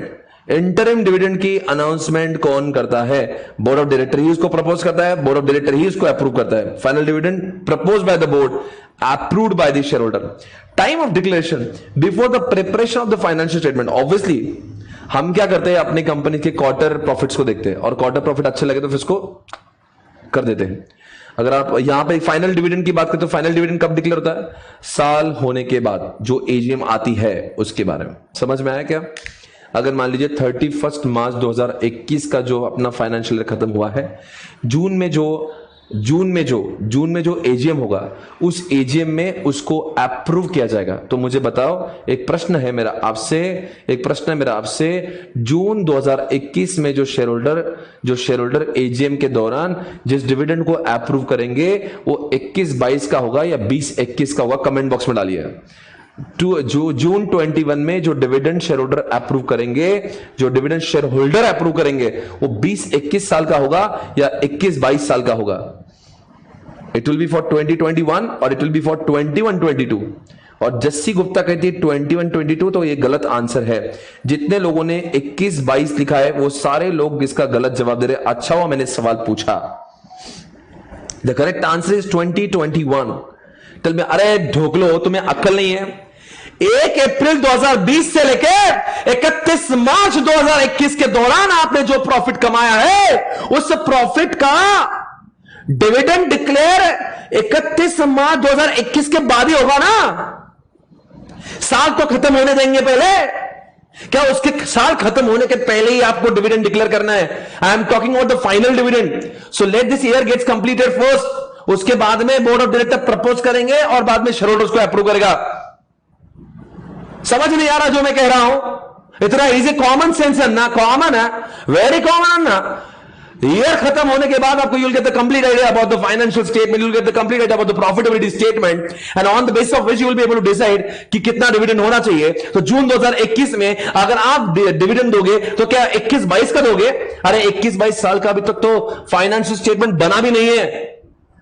हाँ, अगर मैं आपको कह रहा हूं इंटरिम डिविडेंड की बात है और 2 AGM के बीच में दे रहे हैं तो फिर वो अलग बात हो जाती है। ओके गाइस, ओके अभी सभी को एक्सेप्ट हो गया जो मैं कह रहा था। Revocation, it can be revoked with the consent of share holder. Interim dividend को कैंसिल किया जा सकता है, फाइनल डिविडेंड को कैंसिल नहीं कर सकते हैं।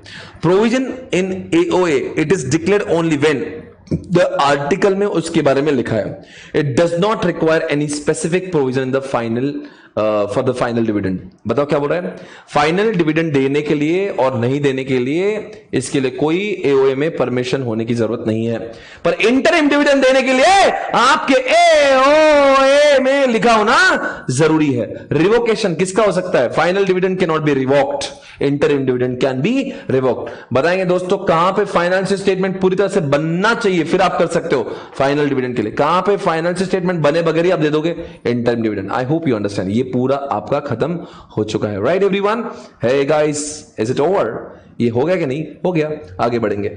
अगर आपने रिलायंस का ये डिविडेंड देखा होगा तो आपने समझा होगा, जरा इंटरिम देखिए, आपको समझ में आ रहा होगा कुछ। जरा आप डेट्स को देखिए, 17/4/2015, 25/4/2017, 27/4/2018, ये सब क्या है? यानी कि इन डेट्स को देख के लगता है कि साल होने का वेट किया और फिर डिविडेंड डिक्लेयर किया। पर जब मैं 8/3/2016 की बात करता हूं, साल होने से पहले ही दे दिया, यानी कि 2 एजीएम के बीच में दे दिया, फाइनेंशियल स्टेटमेंट को बनने ही नहीं दिया। इस डेट से आपको इस बात का खुलासा लग जाता है कि ये इंटरिम ही होगा। क्या आपको समझ आ रहा है मैं क्या बोल रहा हूं? Yes, got it, got it, got it. Okay, अभी अगला प्रश्न आपके सामने। Are you ready guys? Are you ready? Okay, एक प्रश्न करते हुए गाना सुनेंगे। ओके, आइए। क्या भाई, मैम के जैसा पढ़ा रहा हूं क्या नहीं पढ़ा रहा हूं? कुछ जवाब देंगे आप? आपको क्या मैम के जैसा पढ़ा रहा हूं क्या नहीं पढ़ा रहा हूं? वरना एक काम करता हूं, कल से मैम को भेज देता हूं, मैम ही पढ़ा देगी डिविडेंड चैप्टर। नहीं, मैम के जैसा आपको ठीक लग रहा है? नहीं तो एक काम करते भाई, मैम को कल से बोलते कि मैम एक काम करो, आप ही जाके पढ़ा दो।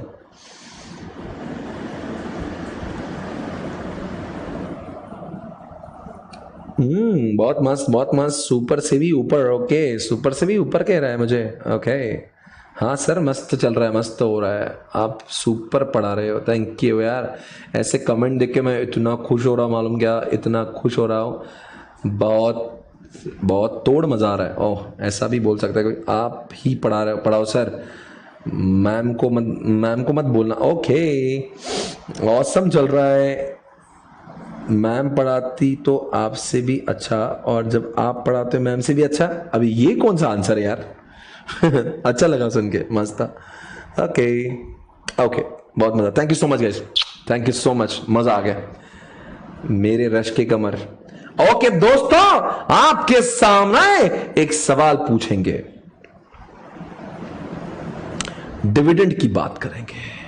यहां पे प्रेफरेंस इक्विटी के बारे में लिखा है, यहां पे फाइनल ये लिखा है, और यहां पे इंटरिम फाइनल। ये तो इंटरिम फाइनल का हो गया, फाइनल डिविडेंड हो गया, classification preference equity. Okay, cumulative non cumulative equity shares. मुझे कुछ पूछना है आपसे, मैं पूछूं? चलो इस कॉन्सेप्ट को खत्म करते पहले।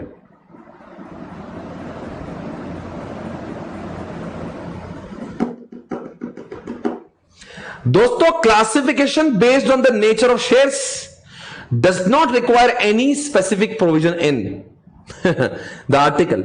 यहां पे लिखा डिविडेंड। डिविडेंड के दो बच्चे बनाए, एक प्रेफरेंस शेयर्स के ऊपर का डिविडेंड और एक इक्विटी शेयर्स के ऊपर का डिविडेंड। आपसे मेरा प्रश्न है, प्रेफरेंस शेयर्स का डिविडेंड जिसके दो बच्चे हैं, cumulative preference shares, non cumulative preference shares, what is the meaning of this? Equity और प्रेफरेंस आपने कभी देखा होगा, 13% प्रेफरेंस शेयर्स, 18% प्रेफरेंस, ये क्या मतलब है इन सब का? क्या होता है 13%, 18%, व्हाट्स दैट? क्या मतलब होता है इन सब का 13%, 18%, what is that? Equity shares. दोस्तों, पहली बात तो एक सवाल समझने की कोशिश करें, इक्विटी के ऊपर जो डिविडेंड दिया जाता है ना, वो कितना परसेंटेज देना है वो डायरेक्टर डिसाइड करेंगे। It will always very from year two year, it is never fixed. But when you talk about the preference shares dividend, it will always remain fixed, क्योंकि वो जब इश्यू होते हैं ना तभी लिखते हैं। आपने अकाउंट्स के किसी क्वेश्चन में ऐसा पढ़ा होगा 13%, 15%, उसका मतलब क्या है रे? 15% जब वो इश्यू कर रहे हैं ना तभी वो डिसाइडेड होता है कि कितना उनको डिविडेंड जाने वाला है। आई होप यू गेटिंग दिस। पर जहां तक कि इक्विटी का, उसका डिविडेंड इज नॉट श्योर, उसका डिविडेंड देंगे या नहीं देंगे वो कुछ श्योर नहीं होता। अब प्रेफरेंस शेयर्स की बात करते हैं और इसकी बात करते हैं। यहां पे लिखा है क्यूमुलेटिव एंड नॉन क्यूमुलेटिव। ये क्या होता है क्यूमुलेटिव? अगर इस साल प्रॉफिट नहीं कमाया, इस साल अगर प्रॉफिट नहीं कमाया, तभी भी एक काम करेंगे, ये जो प्रॉफिट है उसको इकट्ठा करेंगे, ये प्रॉफिट को इकट्ठा करेंगे, प्रॉफिट को इकट्ठा करेंगे, प्रॉफिट को इकट्ठा करेंगे। नहीं, इस साल प्रॉफिट नहीं कमाया, फिर भी तो डिविडेंड देना है, पर हमारे पास तो कुछ है ही नहीं। तो अभी काम करेंगे, इस साल का डिविडेंड हम लोग सिर्फ जमा कर करेंगे, हम सिर्फ लिख के रहेंगे कि इतना देना बाकी है। फिर अगले साल प्रॉफिट हो गया तो अगले साल का डिविडेंड और ये जो पिछला साल गया जो आपने नहीं पे किया था, वो दोनों का डिविडेंड एक साथ दिया जाता है, उसको कहते हैं क्यूमुलेटिव। प्रॉफिट नहीं है इसका मतलब वो डिविडेंड आपको माफ हो जाएगा, ऐसा नहीं होगा। जिस समय प्रॉफिट होगा एक साथ आपको देना पड़ेगा। नॉन क्यूमुलेटिव में क्या लिखा है? नॉन क्यूमुलेटिव सेज दैट अगर इस साल प्रॉफिट नहीं तो ये डिविडेंड आपको नहीं मिलेगा, कैरी फॉरवर्ड भी नहीं होगा। No arrears of dividend in future. यहां पे लिखा है dividend accumulates unless it is paid in full. बराबर समझ में आया? तो बताएंगे दोस्तों मेरी बात, क्या क्या मैंने बोला आपको बताओ। अभी तक 2-3 बातें समझ के लेते। प्रेफरेंस के ऊपर जो डिविडेंड का परसेंटेज होता है ना, वो प्री डिफाइंड होता है। इक्विटी के ऊपर का डिविडेंड का परसेंटेज डिफाइंड नहीं होता। प्रेफरेंस के 2 बच्चे हैं, एक क्यूमुलेटिव एक नॉन क्यूमुलेटिव। क्यूमुलेटिव का मतलब यह होता है कि अगर इस साल प्रॉफिट नहीं कमाया तो ये डिविडेंड आपको माफ नहीं हुआ, आपको अगले साल जरूर देना पड़ेगा। नॉन क्यूमुलेटिव का मतलब होता है, ऐसा लगता है non cumulative 13%। What does it mean? Profit कमाए तो 13% दे देंगे, नहीं कमाए तो कुछ नहीं देंगे। दैट इज नॉन क्यूमुलेटिव का मतलब क्या हुआ कि अगर इस साल प्रॉफिट नहीं कमाया, कम ऑन, इस साल प्रॉफिट नहीं कमाया तो क्या होगा? डिविडेंड नहीं देंगे, अगले साल भी वो कैरी फॉरवर्ड नहीं होगा। एक सवाल मैं आपसे पूछूं, प्रेफरेंस और इक्विटी शेयर्स के डिविडेंड में किसकी प्रायोरिटी पहले होती है? अगर मान लो थोड़े से ही पैसे बचे तो किसको पहले पैसे मिलेंगे डिविडेंड के? और मान लो प्रेफरेंस और इक्विटी दोनों का भी 100 रुपए डिविडेंड है और हमारे कंपनी के पास में सिर्फ 100 रुपए बचे हैं, तो आप मुझे बताओ किसका डिविडेंड पहले दिया जाएगा? किसका डिविडेंड पहले दिया जाएगा? I want answer from your side guys, come on, I want answer from your side. किसको पहले मिलेगा? नाम में लिखा भाई, उसके नाम में ये लिखा है, उसका नाम प्रेफरेंस है तो प्रेफरेंस को ही प्रेफरेंस मिलेगा। ओके, आइए दोस्तों पढ़ते हैं आपके सामने preference shares. Shareholders holding preference shares are assured of a preferential dividend at fixed rate during life of the company. Preference dividend, unless otherwise agreed, is non-cumulative in the nature and need not paid in any year where there is what? अगर मान लो दुनिया में cumulative dividend ही होगा तो वो उस type के share holder के लिए बहुत अच्छा होता है, क्योंकि पैसे कमाए न कमाए इस साल नहीं मिलेगा पर अगले साल जरूर मिल जाता है। इसलिए अगर इन्वेस्टर्स के पॉइंट ऑफ व्यू से सोचेंगे, अगर आप भी किसी कंपनी में इन्वेस्ट करोगे तो आपने किस में इन्वेस्ट करना चाहिए? क्यूमुलेटिव में या नॉन क्यूमुलेटिव में? You should always invest in cumulative, क्योंकि कंपनी ने इस साल पैसा नहीं भी कमाया तो ये डिविडेंड आपको अगले साल जरूर मिल जाएगा। क्यूमुलेटिव नॉन क्यूमुलेटिव का डिफरेंस दिया है। Cumulative preference shares is one which respect of which dividend gets accumulated and in arrears of such dividend arising due to insufficiency of the profit during the current year is a payable from the profits earned in the later year। ये समझ गया? इस साल नहीं होता अगले साल देना जरूरी है। नॉन क्यूमुलेटिव में ऐसा नहीं, इस साल पैसा नहीं तो माफ कर दिया, हो गया। A non-cumulative preference shares is one where the dividend is payable only in the year of profit. There is no accumulation of the profit as in case of cumulative. In case no dividend is declared in a year due to any reason, the right to receive such dividend for that year expires and the holder of such shares is not entitled। I think बहुत clearly समझा है। अगर इस साल में profit नहीं है, हमने नॉन क्यूमुलेटिव वाले को अगर डिविडेंड नहीं दिया तो अगले साल कैरी फॉरवर्ड भी नहीं होगा। आगे, equity shares are those shares which are not preference shares. वाह, क्या लिखा है, क्या लिखा है, आईसीआई को मानना पड़ेगा, क्या लिखा है।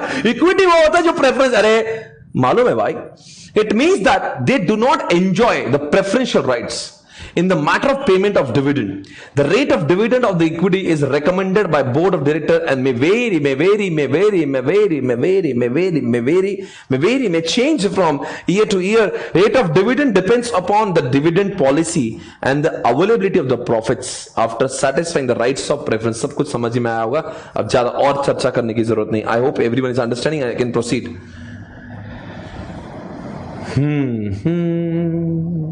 Okay next. सर पढ़ाई भी हो रही है, ऐसा लग रहा है कि मतलब सर ऐसे ही डिविडेंड चैप्टर बिल्कुल बेटा इस तरह जो हमने प्रैक्टिकल अप्रोच रखा है ना, आपको बहुत मजा आने वाला है। ये ऐसा लगेगा नहीं आपका चैप्टर अपने आप ही खत्म होते जाएगा, अपने आप ही खत्म होते जाएगा। चलो एक चीज हम आपसे पूछेंगे, चलो आ जाओ भाई, आ जाओ भाई, आ जाओ भाई, आ जाओ भाई, आ जाओ।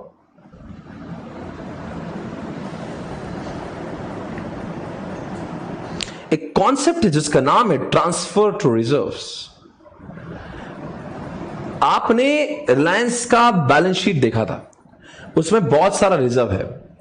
1956 का जब कंपनीज एक्ट हुआ करता था उसमें यह लिखा था, 1956 का जब कंपनीज एक्ट था उसमें यह लिखा था कि डिविडेंड को डिक्लेयर करने से पहले कुछ पैसा रिजर्व में डालना जरूरी है।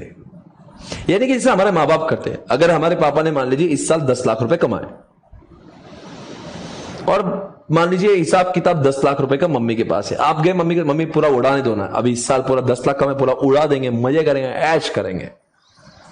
मम्मी ऐसा नहीं कहती, मम्मी कहती है कि काम करते कुछ पैसा जमा पूंजी करते हैं, एक काम करते हैं 5 लाख रुपए अलग निकाल के रखते हैं साइड में और 5 लाख खर्च करते हैं। मेरा सवाल है ऐसा मम्मी क्यों कहती है? मम्मी कहती है बेटा तेरी बहन की शादी होगी या तेरी शादी होगी, उसके लिए पैसा मुझे संभाल कर बाजू में रखना है, या कभी घर में कोई प्रॉब्लम आ जाए तो ये पैसे मुझे जमा पूंजी के लिए रखना है, पूरा पैसा उड़ाने नहीं देंगे, पूरा पैसा बांट नहीं देंगे। इसी तरह से दोस्तों 1956 के एक्ट में भी ये लिखा था, जब भी डिविडेंड डिक्लेयर करना है उसके पहले आपने कुछ पैसा रिजर्व में ट्रांसफर करना है और बाकी बचा हुआ पैसा ही आप डिविडेंड दे सकते हो। ऐसा 1956 कहता है। अब 2013 में आपको दी गई है आजादी। बोलो आजादी, आजादी, बोलो आजादी। अब मिली है आजादी, जहां पे कहते हैं डिविडेंड डिक्लेयर करने से पहले आपको रिजर्व में पैसे डालना तो डालो वरना मत डालो, यह तुम्हारी इच्छा का सवाल है। We are not going to make any compulsion for the reserve transfer. If you want to transfer some funds of profit into the reserve, it is your मर्जी। If you don't want to transfer some funds of your profit into reserve, it is your मर्जी। Companies act is not going to poke its nose in between, it is all up to you. आपको reserve में पैसा डालना डाले या नहीं डाले, ये आपका अपना कंपनी का खुद का मैटर है। आई होप ये समझ में आ रहा, जरा क्या लिखे। कंपनी में before declaration of any dividend in financial year transfer such percentage of its profit for that financial year as it may consider appropriate. ये उनके ऊपर है, सच डालना है। 0% भी बोले तो उनको डालना, यानी कि सच यानी कंपनी के ऊपर छोड़ दिया, सच यानी 0 भी हो सकता है। Transfer is not mandatory and the percentage to be transferred is also not mandatory. It is decided by the company itself. I hope you understand this. इसी के लिए क्वेश्चन आईसीआई ने हमारे एग्जामिनेशन में पूछा था, जरा देखते कितने लोग सही जवाब देंगे। आईसीआई का पूछा हुआ question, this question was asked in November 2015 in CA final. Guys जवाब देंगे, क्या लिखा है यहां पे?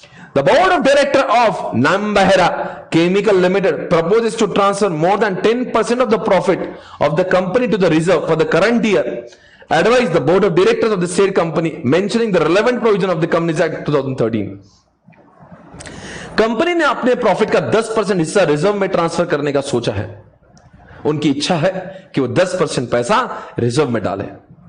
आपको बताना है जो कंपनी ने ये जो कंपनी जो फैसला किया है वो सही है या गलत है। कंपनीज एक्ट का इस बारे में क्या लिखना है, देखते क्या जवाब आ रहा है। क्या ये कंपनी ने सही किया है या गलत किया है? अरे जवाब तो दे सकते हैं।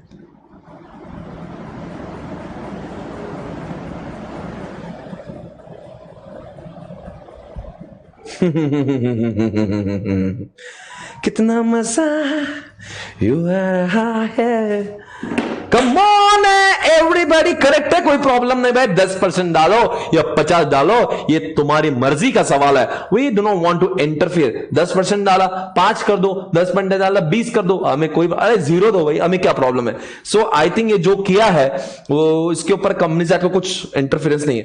If it is, if they want to make only 0%, even in that case also companies act doesn't have any problem. तो आई थिंक कंपनीज एक्ट को कुछ इसके ऊपर कुछ बोलना ही नहीं है। तो ये लिखा है, therefore the companies is free to transfer any part of profit to reserve as it deems fit. ये डिस्क्रिप्शन किसके डिस्क्रिप्शन है? It is the description of the company. Company अपनी खुद की मर्जी आए। आगे आ जाओ। एक सवाल मैं आपसे पूछूंगा, जवाब देंगे दोस्तों। इस साल कंपनी का प्रॉफिट ही नहीं हुआ तो क्या डिविडेंड दे सकते हैं क्या? अब देखते हैं कौन सही जवाब देगा। फिर से एक बार 300 मिलेगा आपको। जवाब देगा कंपनी का प्रॉफिट ही नहीं हुआ तो क्या डिविडेंड दे सकते हैं क्या? देखते कौन जवाब देगा।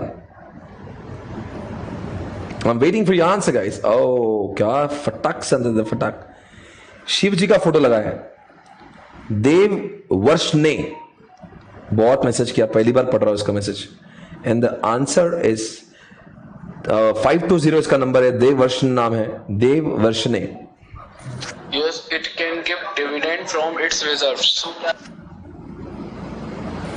Yes, it can give dividend from its reserves. देव का मानना है कि कंपनी प्रॉफिट कमाए या कंपनी प्रॉफिट नहीं कमाए फिर भी डिविडेंड दे सकती है। डिविडेंड देना नहीं देना ये कंपनी का। सर लॉस हुआ तो कैसे पैसे लाएंगे? अरे लॉस हो तो कोई प्रॉब्लम नहीं भाई। ये इतना रिलायंस ने 4 लाख करोड़ रुपए काय के लिए रखे थे? अरे ऐसे समय के लिए रखे। इस साल मान लो रिलायंस को लॉस हुआ कोविड की वजह से, तो क्या रिलायंस का मतलब डिविडेंड नहीं देंगे? देंगे। उनकी इच्छा रही। इतने 4 लाख करोड़ में से थोड़ा बहुत पैसा निकालते तो क्या जाएगा उनका? पिछले साल के रिजर्व रखे ना। बट रिजर्व कौन से होना चाहिए? Free reserve. It should not be dedicated reserve. कौन सा reserve? It should be free reserve. यानी कि वो कौन सा रिजर्व नहीं होना चाहिए? डिबेंचर रिडम्पशन रिजर्व, ऐसे रिजर्व नहीं होना चाहिए। It should be free reserve. Free समझता? फ्री का मतलब कोई डेडिकेटेड रिजर्व नहीं होना चाहिए। दुनिया में 2 टाइप की रिजर्व होती है, एक फ्री रिजर्व एंड एक डेडिकेटेड रिजर्व। तो अगर इस साल प्रॉफिट नहीं कमाए तो कंपनी प्रीवियस ईयर का प्रॉफिट यानी कि प्रीवियस ईयर का अनयूज्ड प्रॉफिट जो फ्री रखा हुआ है, फ्री रिजर्व, ऐसे प्रॉफिट का इस्तेमाल करके डिविडेंड को डिक्लेयर कर सकते हैं। पर कुछ जगह पर हम लोग क्या करते हैं, जो अनयूज्ड प्रॉफिट होता है ना, कुछ स्पेसिफिक काम के लिए लगा देते हैं। जैसे डिबेंचर रिडम्पशन के लिए हमने रिजर्व बनाया, तो उस रिजर्व का इस्तेमाल सिर्फ डिबेंचर के रिडम्पशन के लिए किया जाएगा, इसलिए उसका इस्तेमाल हम लोग यहां पे नहीं कर सकते हैं। यानी कि साफ साफ बात यह है कि जब अगर इस साल प्रॉफिट नहीं है हम लोग रिजर्व यूज कर सकते हैं, पर कौन सा? फ्री रिजर्व जो किसी काम के लिए डेडिकेटेड नहीं है। आई hope you understand this. Okay okay, यहां पे देखिए, ये आपको लिखना है। समझ गया? क्या लिखना है आपको? ये लिखना है आपको, ये जो स्क्रीन पे लिखा है। Can a company declare dividend from reserve? Answer is what? Free reserve and other reserve. Free reserve में से यस, अदर रिजर्व में से नो। समझ आया? ये आपको लिखना है। देव वर्ष ने, आप जीते 300 रुपए का price. Thank you so much. आगे बढ़ेंगे दोस्तों।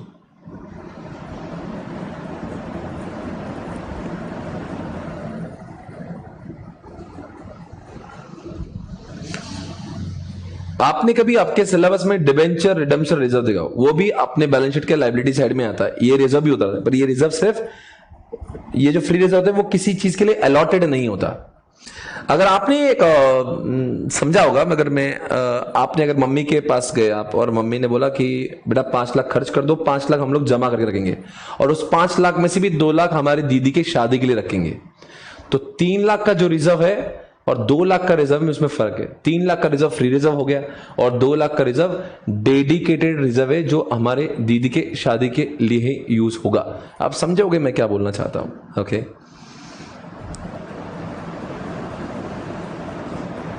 Okay okay, last 15 minutes for today's lecture. 15 minutes में आज का लेक्चर खत्म करेंगे। I will finish this lecture in next 15 minutes. Okay, so ये लिखकर हो गया आपका? क्या ये लिखकर हो गया?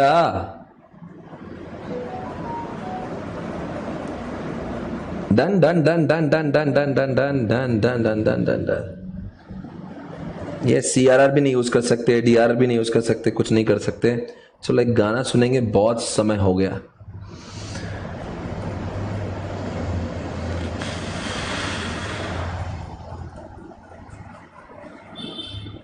कैसे गाने पसंद आते आपको?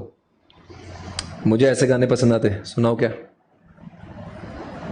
I've been told what success looks like, but what does it look like for you? आवाज आ रही है? अपनी रोटियों को अपने आंसुओं में डुबा कर खाता था,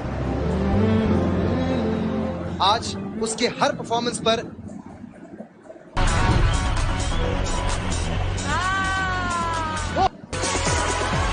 क्या बात है सर। एक फटी हुई जींस दे दी थी मुझे, उसमें मेरे घुटने बाहर आ रहे थे, देखा हमने।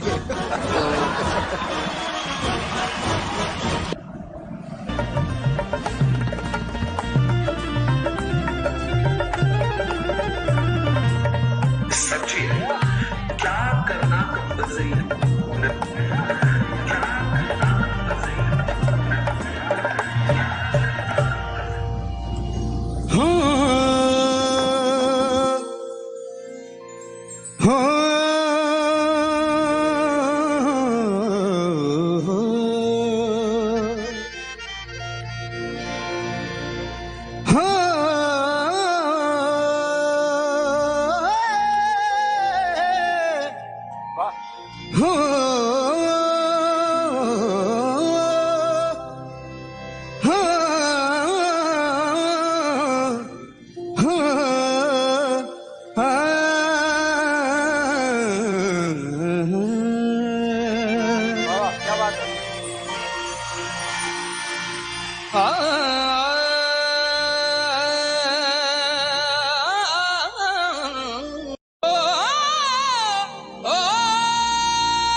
सब है मगर है तुझे ढूंढे ये नजर, तू आया ना आई खबर।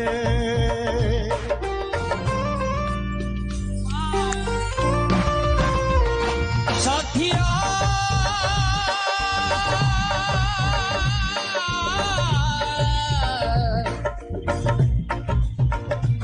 बेलिया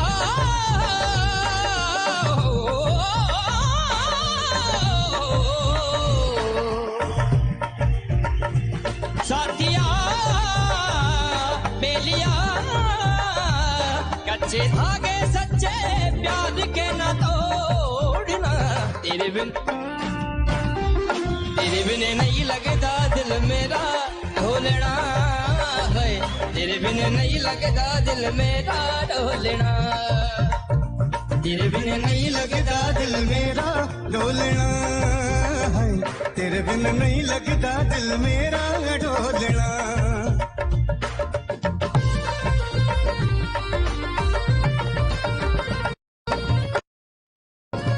बिन तेरे सावन आया झूले पड़े झूले हम। So welcome back. Okay. Okay, can I start? Come on, welcome back. So दोस्तों आगे बढ़ेंगे, थोड़ा सा मस्ती जरूरी था, कहीं ऐसा ना हो जाए बोर हो जाए, इसलिए किया था। बाकी और कुछ नहीं, जिंदगी इसी का नाम है। पढ़ाई करते समय ऐसा लगना चाहिए कि हम लोग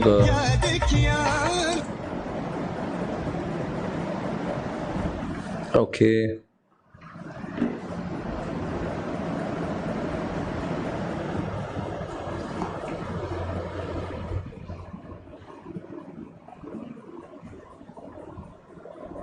ओके लेट्स स्टार्ट। यहां पे एक क्वेश्चन, यहां पे जो लिखा है, कंपनी को जब प्रॉफिट देना होता है ना, उसके इसमें 3 ऑप्शंस होते हैं। एक तो इस साल के प्रॉफिट्स है, एक तो इस साल प्रॉफिट ना हो तो पुराने सालों का जो इतने सालों का जो रिजर्व जमा करके रखा है उससे, या फिर कभी कभी सेंट्रल और स्टेट गवर्नमेंट के पैसों से। यानी कभी एग्जामिनेशन में पूछते हैं कि पैसा कहां से आता है, पैसा 3 जगहों से आता है। Net profit of the current year, समझा? इस साल के प्रॉफिट से, पुराने सालों की रिजर्व से, फ्री रिजर्व से, यानी कि इस साल का प्रॉफिट या पुराने सालों का इतने सालों का जो रिजर्व है, और तीसरी बात money provide by central government and state government. इन 3 जगह से 3 पैसों का इस्तेमाल हम लोग डिविडेंड देने के लिए करते हैं। अगर आपको यह लगता है कि इस साल में प्रॉफिट होगा और इसी प्रॉफिट से ही पैसे दिए जाएंगे, यह आपकी गलतफहमी है। In case company is not generating profit this year, company can use the reserves, free reserves of the past years. in certain circumstances, in case of government companies, central government, state government can also voluntarily provide funds to the companies for distribution of dividends. इसलिए कहते हैं कि there are three sources, एक तो इस साल का profit, एक तो पुराने सालों का रिजर्व्स, और तीसरी बात central government and state government. ये समझ में आया आपको एवरीबॉडी? बट एक बात मैं पूछूं आपसे, क्या करना गलत बात है? इसमें से सबसे बड़ी गलत बात है कि इस साल अगर आप प्रॉफिट नहीं कमा रहे हो और फिर भी डिविडेंड बांट रहे हो। साला तुम्हारी कंपनी ने कुछ प्रॉफिट नहीं कमाया, फिर भी देखो भाई साहब, प्रॉफिट कमा रहे हो ना और फिर डिविडेंड बांटना बड़ा अच्छा लगता है काम करने। प्रॉफिट भी कमाया नहीं और फिर भी आप जैसे लोग डिविडेंड दे रहे हो, ये बात सही नहीं। इसलिए बच्चों, जब पुराने फ्री रिजर्व से जब डिविडेंड दिया जाता है ना, बहुत सारे रेगुलेशंस को फॉलो करना पड़ता है, इतना आसानी से डिविडेंड नहीं दिया जाता। You are suppose to pass 4 different conditions of regulation 3। देखो मैं आपको दिखा रहा हूं, देखो आपको मैं क्या बता रहा हूं, इधर देखिए, इधर देखिए। देखो रूल 3 के condition 1, condition 2, condition 3 and condition 4, ये 4 कंडीशन फुलफिल होने के बाद ही, 4 कंडीशन फुलफिल होने के बाद ही आप दे सकते हो dividend. Understanding what I am saying? यानी कि इस साल के प्रॉफिट से पैसा दोगे ना, ये सबसे अच्छा काम है, कोई टेंशन नहीं। पुराने ईयर्स का फ्री रिजर्व्स को हाथ लगाया, पहली बात तो भाई, अगर आपके कंपनी ने पैसा नहीं कमाया, काय को बांट रहे डिविडेंड? फिर भी डिविडेंड बांटनी इतनी खुजली है ना, तो बांटो, but you are suppose to submit fulfil 4 conditions of rule 3। Unless and until you fulfil those condition, you will not be able to distribute dividend. I hope you understand. Okay guys. आओ ना, पढ़ेंगे ना, चलो आओ, आपके book से पढ़ते हैं 123 सेक्शन क्या लिखा है। आओ, पढ़ने का समय आ चुका है। आपने आज बहुत पढ़ा है, मतलब आपको पता नहीं, हमने, अगर मैं बुक से अभी पढ़ने लगूंगा तो आपको अच्छा ये भी हो गया, वो भी हो गया। Okay, sources for declaration of dividend according to section 123(1), the dividend for any financial year shall be declared और paid from the following sources. एक, profit of the current financial year, profit arrived after providing, जो भी लिखा है depreciation, वो इतना अंदर मत जाइए, आप इतना बताओ कि करंट फाइनेंशियल ईयर का जो प्रॉफिट है उससे, या profit of any previous financial year और years, profit of any previous financial years arrived after providing depreciation in accordance with schedule 2 and remaining undistributed, that is credit balance to profit and loss account and free reserves. It is to be noted that only free reserves and no other reserves are to be, वो इतना ही कह रहा भाई, पिछले सालों का profit जो आपका बचा है, जो अभी तक किसी कामों में यूज नहीं हुआ, एक तो P&L के क्रेडिट साइड में पड़ा हुआ है या फ्री रिजर्व में है, मतलब वो DRR CRR में नहीं है। यह बात याद रखिएगा, पुराने सालों का प्रॉफिट भले ही वो P&L में ही पड़ा है, अभी तक वो फ्री रिजर्व में इसकी एंट्री नहीं पास की है, फिर भी यूज कर सकते हैं। वो P&L में है, P&L से फ्री रिजर्व में आ चुका है, वो यूज कर सकते हैं, पर P&L से अगर वो किसी खास डेडिकेटेड काम के लिए आया हुआ है, उसको नहीं यूज कर। यानी कितना बोलेंगे भाई, इस कंक्लूजन, इस साल का प्रॉफिट या पुराने सालों का ऐसा प्रॉफिट जो आज तक यूज नहीं है, किसी स्पेसिफिक काम के लिए फ्री रिजर्व बोल के पड़ा हुआ है, उसका इस्तेमाल कर सकते हैं। तीसरा लिखा है ए और बी, इससे थोड़ा उससे थोड़ा भी ले सकते हैं, ऐसा भी कर सकते हैं, और कभी कभी गवर्नमेंट से भी हम लोग ले सकते हैं, ऐसा लिखा है। Section 2 subsection 43 defines the terms free reserve to mean such reserve which as per the latest audited balance sheet of the company are available for distribution as dividend. However, following items shall not be treated as a free reserve. ये सारी चीजों को हम लोग free reserve नहीं मानते जो वहां पे लिखा हुआ है, कोई बात नहीं। आप मुझे बताओ ये लेटेस्ट बैलेंस शीट का क्या चक्कर है? साल कौन सा चल रहा था? अभी हमने बात की थी, चलो अभी हम आपको वहां ले जाते जहां पे पहले लेकर गए थे। अभी हमने आपको यहां लेकर गया था। आप मुझे बताओ इस साल में अगर आप 27/4/2018 में फाइनल डिविडेंड दे रहे हो, और अगर आपको यह लगता है इस लेटेस्ट बैलेंस शीट की अगर बात करेंगे तो लेटेस्ट बैलेंस शीट कौन सी होगी? I will repeat one more time. अगर आप 27/4/2018 को अगर आप डिविडेंड दे रहे हो, यानी कि you are giving dividend of 17/18, तो 17/18 का डिविडेंड जो है, यानी कि इसका ईयर एंडिंग 31 मार्च 2018 होगा, जिसका डिविडेंड हम लोग डिक्लेयर करेंगे 27/4/2018 को। Point to be noted. पर अगर आपको लगता है 17/18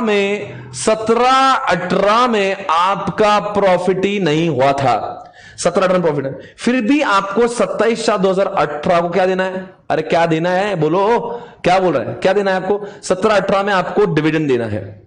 प्रॉफिट नहीं हुआ था, फिर आपको प्रीवियस ईयर का अभी तक का जमा पूंजी यूज करना है जो ऑडिटेड बैलेंस शीट है। तो आप मुझे बताओ इसका कौन सा बैलेंस शीट आपने यूज करना चाहिए। मेरा एक सवाल है, आप 17-18 की बैलेंस शीट यूज करोगे या 16-17 की यूज करेंगे? इसका सही जवाब देंगे ना तो 300 रुपए पक्का देंगे आपको। आपको क्या इनाम मिलेगा आपको पता नहीं। ये जवाब देने वाला आदमी बहुत टैलेंटेड होगा, इससे ज्यादा टैलेंट। देखते कौन जवाब दे रहा है यहां पे, सबसे ज्यादा जवाब कहां से आ रहे हैं। मैं एक बार चैट चेक कर रहा हूं, सबसे ज्यादा जवाब जो है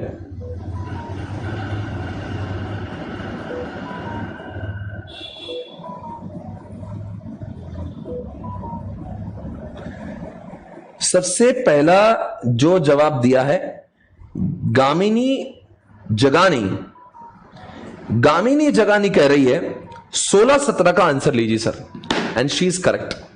जरा शब्दों को ध्यान से पढ़िए, यही तो छोटी छोटी चीज हम लोग क्या कर रहे हैं यहां पे, गलत कर सकते हैं। क्या लिखा है यहां पे, और लेटेस्ट ऑडिटेड बैलेंस शीट। अरे यार ये ऑडिट हो जाएगा क्या 8 दिन में? आपका बैलेंस शीट जो 31 मार्च 2018 को खत्म हुआ है और उसके 27 दिनों के अंदर अगर ये डिविडेंड बांट रहा है तो क्या 27 दिन में आपको ऑडिटेड बैलेंस शीट मिलेगी? Answer no. अंडरस्टैंड करो, ऑडिटेड बैलेंस शीट चाहिए। तो ऑडिटेड बैलेंस शीट इसके पहले कौन सी बची आपके इसमें?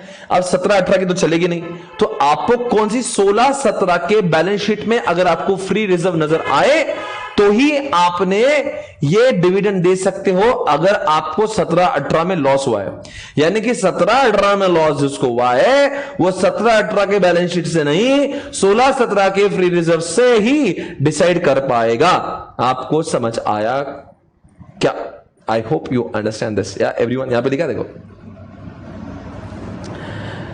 to mean such reserve as per the latest audited balance sheet of the company are available for the distribution as a dividend। समझ में आ गया होगा, आगे बढ़ेंगे। फ्री रिजर्व किसको नहीं बोलते? Any amount representing unrealised gain, notional gains. Obviously जो चीजें आपका प्रॉफिट ही नहीं है और आप उसका प्रॉफिट, जैसे आपकी 300 करोड़ की प्रॉपर्टी आज उसका वैल्यूएशन 1000 करोड़ हो गया, आपने 700 करोड़ का जो गेन है वो नोशनल गेन है, अभी तक आपने प्रॉपर्टी सेल नहीं की, उस 700 को आप रिजर्व में न माने। आगे, any change in the carrying amount of an assets of और liability recognised in equity, incurring surplus in profit और loss account in the measurement of the assets.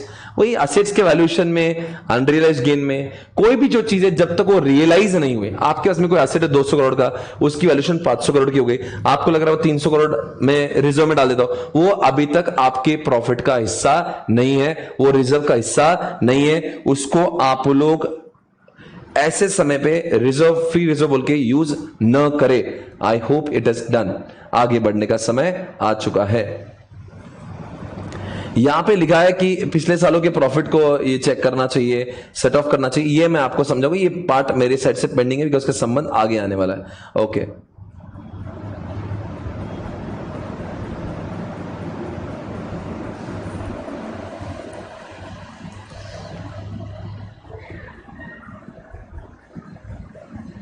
ये भी, ये जो डिप्रेशन है वो भी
मैं समझ गया, मेरी बैटरी डाउन हो गई थी और वो यहां से हुई थी, मैं समझ गया कहां से हो रही। तो ये जो क्वेश्चन है transfer to reserve, before I start this can you please tell me guys, क्या रिजर्व में पैसे ट्रांसफर करना जरूरी है डिविडेंड डिक्लेयर करने से पहले? Answer no. कितना करना है, नहीं करना है, वो आपकी मर्जी। आपको 10% करना है, 0 करना है, 20 करना है, उसमें कोई नहीं। डिविडेंड डिक्लेयर करने से पहले 1956 में लिखा था डिविडेंड डिक्लेयर करने से पहले आपको रिजर्व में उतने पैसे ट्रांसफर करना जरूरी है। अब वो कंडीशन नहीं है, इसलिए मैं आपको एग्जांपल दिखा रहा हूं, उसका जवाब देंगे। Bricks shipyards limited has earned 1000 crore in financial year 18-19। It is a proposed dividend 8.75%। अच्छा, ये डिविडेंड है। However, it does not intend to transfer any amount to the reserve out of the profit earned. Can the company do so? Yes or no? आपका जवाब yes no। उनकी इच्छा है वो reserve में कुछ भी पैसे ट्रांसफर न करे। उनकी इच्छा है, उनकी इच्छा है, उनकी इच्छा है, उनकी इच्छा है वो रिजर्व में कुछ भी ट्रांसफर ना करे। क्या चलेगा या नहीं चलेगा? एंड आंसर इज यस, चलेगा, कोई प्रॉब्लम नहीं है, आगे बढ़ना होगा।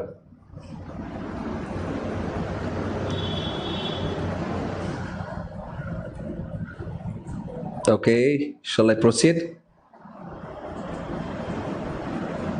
ये सारी चीजें, payment of dividend and all that. Okay, अभी आज जो हमने किया हुआ है ये सारी चीजों को हम लोग एक बार रिवाइज कर लेते हैं और कल हम लोग बढ़ेंगे नए कॉन्सेप्ट के साथ में आगे। अभी हमने जितना पढ़ा है guys, can we please recall it? Okay, बताएंगे दोस्तों इंटरिम और फाइनल डिविडेंड में which dividend is declared between 2 AGM? Answer is ATM। Answer is what? Interim dividend. And which dividend is declared only on AGM? That is what? Final dividend. बताएंगे interim और final dividend में कौन सा propose by the director and approved also by the director, and the answer is interim. कौन सा propose by the director and कौन सा approved by the share holder? Answer is what? Final dividend. आपसे सवाल है इंटरिम और final dividend में कौन सा रिवोक कर सकते हैं? इंटरिम को रिवोक कर सकते हैं, फाइनल को रिवोक नहीं कर सकते हैं। आपको समझ में आया क्या? आपसे मैं एक सवाल पूछना चाहता हूं, किसके लिए फाइनेंशियल स्टेटमेंट बनाने के पहले ही आप डिविडेंड डिक्लेयर कर देते हो? Answer is interim. कहां पे फाइनेंशियल स्टेटमेंट का बनाना जरूरी है? Answer is final dividend. Equity के ऊपर और प्रेफरेंस के ऊपर जो डिविडेंड देते हैं उनका डिफरेंस हम लोग जानते हैं। दोनों में से किसके डिविडेंड को प्रायोरिटी मिलती है? आंसर है प्रेफरेंस। अरे जवाब देंगे ना, आप लोग भी जवाब देंगे ना, आंसर बोलो भाई, किसको प्रायोरिटी मिलती है? Answer is what? प्रेफरेंस। आपसे सवाल है प्रेफरेंस और इक्विटी में से आपसे सवाल है किसका dividend is always fixed, percentage किसके फिक्स होते हैं? Answer is preference. अब अगला सवाल, किसके डिविडेंड को डिक्लेयर, जो डिविडेंड किसका होता है जो प्री डिफाइंड नहीं होता, it will very from year two year. Answer is what? Equity. Preference shares के दो टाइप के डिविडेंड होते हैं, एक तो क्यूमुलेटिव पे और एक तो नॉन क्यूमुलेटिव पे। किसका डिविडेंड आपको झक मार के देना ही है, माफ कभी नहीं हो सकता, अगले साल देना ही पड़ेगा, इस साल प्रॉफिट नहीं हुआ तो। Answer is what? Cumulative. Answer is what? Cumulative. Okay, और अगला सवाल, किसके डिविडेंड को अगर इस साल प्रॉफिट नहीं तो बाद में देने की जरूरत ही नहीं? Answer is what? Answer is non cumulative. अगला सवाल है आपसे, क्या रिजर्व में पहले ट्रांसफर करना पैसे जरूरी है क्या डिविडेंड देने से पहले? Answer is no, no. अगला सवाल मैं आपसे पूछ रहा हूं, आप मुझे जवाब देंगे। दोस्तों, डिविडेंड नहीं देने पर कंपनी को कितनी सजा होती है? एज पर सेक्शन नंबर 127 सजा के पात्र दो होते हैं, एक तो कंपनी होती है, एक तो डायरेक्टर होते हैं। कंपनी को इंटरेस्ट देना पड़ेगा 18% पर एनम पे, जितने दिन का डिफॉल्ट किया। And what about the director? Please write down here in the answer box. बताओ, जल्दी से बताओ, जल्दी से बताओ, डायरेक्टर को कितनी सजा होगी और कितना फाइन लगेगा? अप टू 2 years, और जब तक डिफॉल्ट किया जाएगा 1000 रुपए प्रतिदिन का जुर्माना हो सकता है। 40वें दिन पैसे दिए गए तो 10 दिन के ऊपर मल्टीप्लाइड बाय 1000 अप टू 10,000 का जुर्माना हो सकता है। 2 साल कंपलसरी है या up to 2 years? The answer is what? Up to 2 years। आपसे सवाल है, बताओ इस साल में अगर कंपनी का प्रॉफिट नहीं है तो कंपनी किससे डिविडेंड दे सकती है? आंसर है फ्री रिजर्व या dedicated reserve, and the answer is what? Free reserve. We can not use dedicated reserve. Can we use ऐसा प्रॉफिट एंड लॉस अकाउंट का क्रेडिट जो अभी तक किसी को भी अलॉट नहीं हुआ है? Answer is yes. अभी तक का ऐसा पी एंड एल का प्रॉफिट जो प्री एंड एल का प्रॉफिट, ऐसा पी एंड एल का प्रॉफिट जो अभी किसी भी चीज के लिए अलॉट नहीं हो, जो रिजर्व में भी नहीं गया, उसको भी यूज कर सकते हैं. अगला सवाल, फ्री रिजर्व को यूज करना आसान है, फ्री रिजर्व को यूज करना अलाउड है? आप मुझे बताओ, अगर डिविडेंड देना है, अगर डिविडेंड देना है तो कौन से 3 सोर्सेस से पैसे आ सकते हैं? एक तो इस साल का प्रॉफिट, या फिर अभी तक के जितने साल गुजरे हैं उनका जमा किया हुआ फ्री रिजर्व, या ऐसा कोई पी एंड रकम का पैसा जो अभी अनयूज्ड है, या फिर सेंट्रल गवर्नमेंट, स्टेट गवर्नमेंट से भी इसके लिए पैसा प्राप्त किया जा सकता है. Oh my God, oh my God. आपसे मेरा सवाल है, क्या डिविडेंड को डिक्लेयर करना जरूरी है क्या? कंपलसरी है क्या? नहीं. पर डिक्लेयर करने के बाद में पेमेंट देना कंपलसरी है क्या? हां जी, कंपलसरी है. आप मुझे बताओ, नीता अंबानी को अननोइंगली ये डिफॉल्ट किया तो क्या उसको सजा होगी क्या? नहीं होगी. उन्हीं डायरेक्टर को सजा होती जो नोइंगली इसका काम करते हैं. नोइंगली जिसने गलती की उसी को ही सजा होती है. यही हमने आज इस लेक्चर में पढ़ा है. आपसे मेरा सवाल है, डिविडेंड देना क्यों जरूरी होता है जब ये कंपलसरी नहीं है? क्योंकि डिविडेंड देने से आपकी कंपनी की वाह वाह होती है, मार्केट में आपकी कंपनी का वैल्यूएशन बहुत बढ़ जाता है, इसलिए हम लोग डिविडेंड देना प्रेफर करते हैं. ओके, आपका आज का लेक्चर समाप्त हुआ है. I will see you tomorrow guys. Thank you so much everybody. Bye bye, take care, love you all. आपके सभी के कमेंट आने दीजिएगा. आपको मेरा पढ़ाया हुआ कैसा लगा वो जरूर वहां पे लिखे, कमेंट करें. इस लेक्चर को प्लीज प्लीज लाइक करें, प्लीज प्लीज प्लीज सबके साथ शेयर करें, और जरूर मेरे व्हाट्सएप नंबर पर भी आप मुझे रिप्लाई कर सकते हो कि मैंने कैसा पढ़ाया. आपके रिप्लाई मेरे लिए मोटिवेशन बन सकते हैं. और अगर मेरी ओर से अगर किसी को कुछ दर्द हुआ तो मुझे माफ करें. आप लोगों ने जितने लोगों ने प्राइज जीते हैं आज 9 बजे, आप मुझे व्हाट्सएप से फिर से एक बार मुझे बता देना. आप सभी के जीपे एक साथ में ट्रांसफर कर दूंगा. ओके, अभी कुछ मत करना. 9 बजे तक का time I would require. Okay, क्या आपको इसी तरह से प्रैक्टिकल पढ़ना है तो हम ऐसा ही पढ़ते रहेंगे. थैंक यू, मजा आ गया. Thank you so much. Thank you, बहुत मजा आया. Thank you so much guys. Take care, bye bye, love you all, God bless. Radhe Radhe, Hari ओम.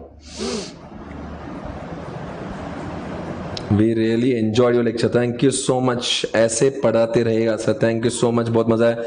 हाँ सर, बहुत प्रैक्टिकल लगा. Thank you so much. Thank you, bye bye, love you all. Bye bye, take care, love you all. कल का और एक lecture भी हम YouTube पर ही लेंगे. कल भी हम लोग YouTube पर ही आपसे मिलेंगे. ओके, और क्या आपको ऐसे ही प्राइज पसंद है तो मैं हर लेक्चर में आपको ऐसे प्राइज देता रहूंगा. Very energetic. Thank you so much Nain. एकदम झकास. Thank you, bye bye. बहुत अच्छा एक्सपीरियंस रहा. Sakshi, thank you so much. Productive lecture था. Thank you Gopika. Happy Ramnavami. जय श्री राम. Deepesh, thank you. पता ही नहीं चला टाइम कब निकला. Lecture is amazing. Thank you Kiran, thank you so much. Done. Bye bye. Take care. See you.